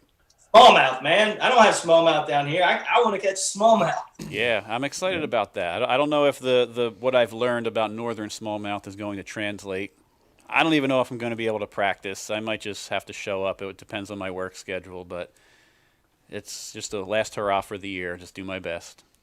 Yeah, man, that's what we're gonna do. Have Yep. fun, our best. Yep. Congratulations to both of you guys for making that, and wish you the best of luck out there at Lake Cumberland. BTC Riz, thank you guys so much.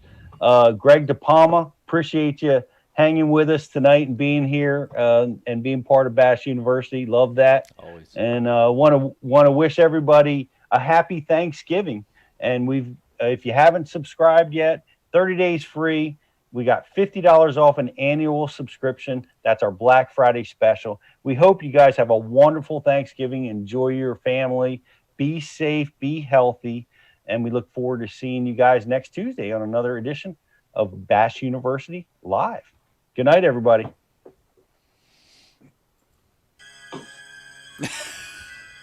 Nice.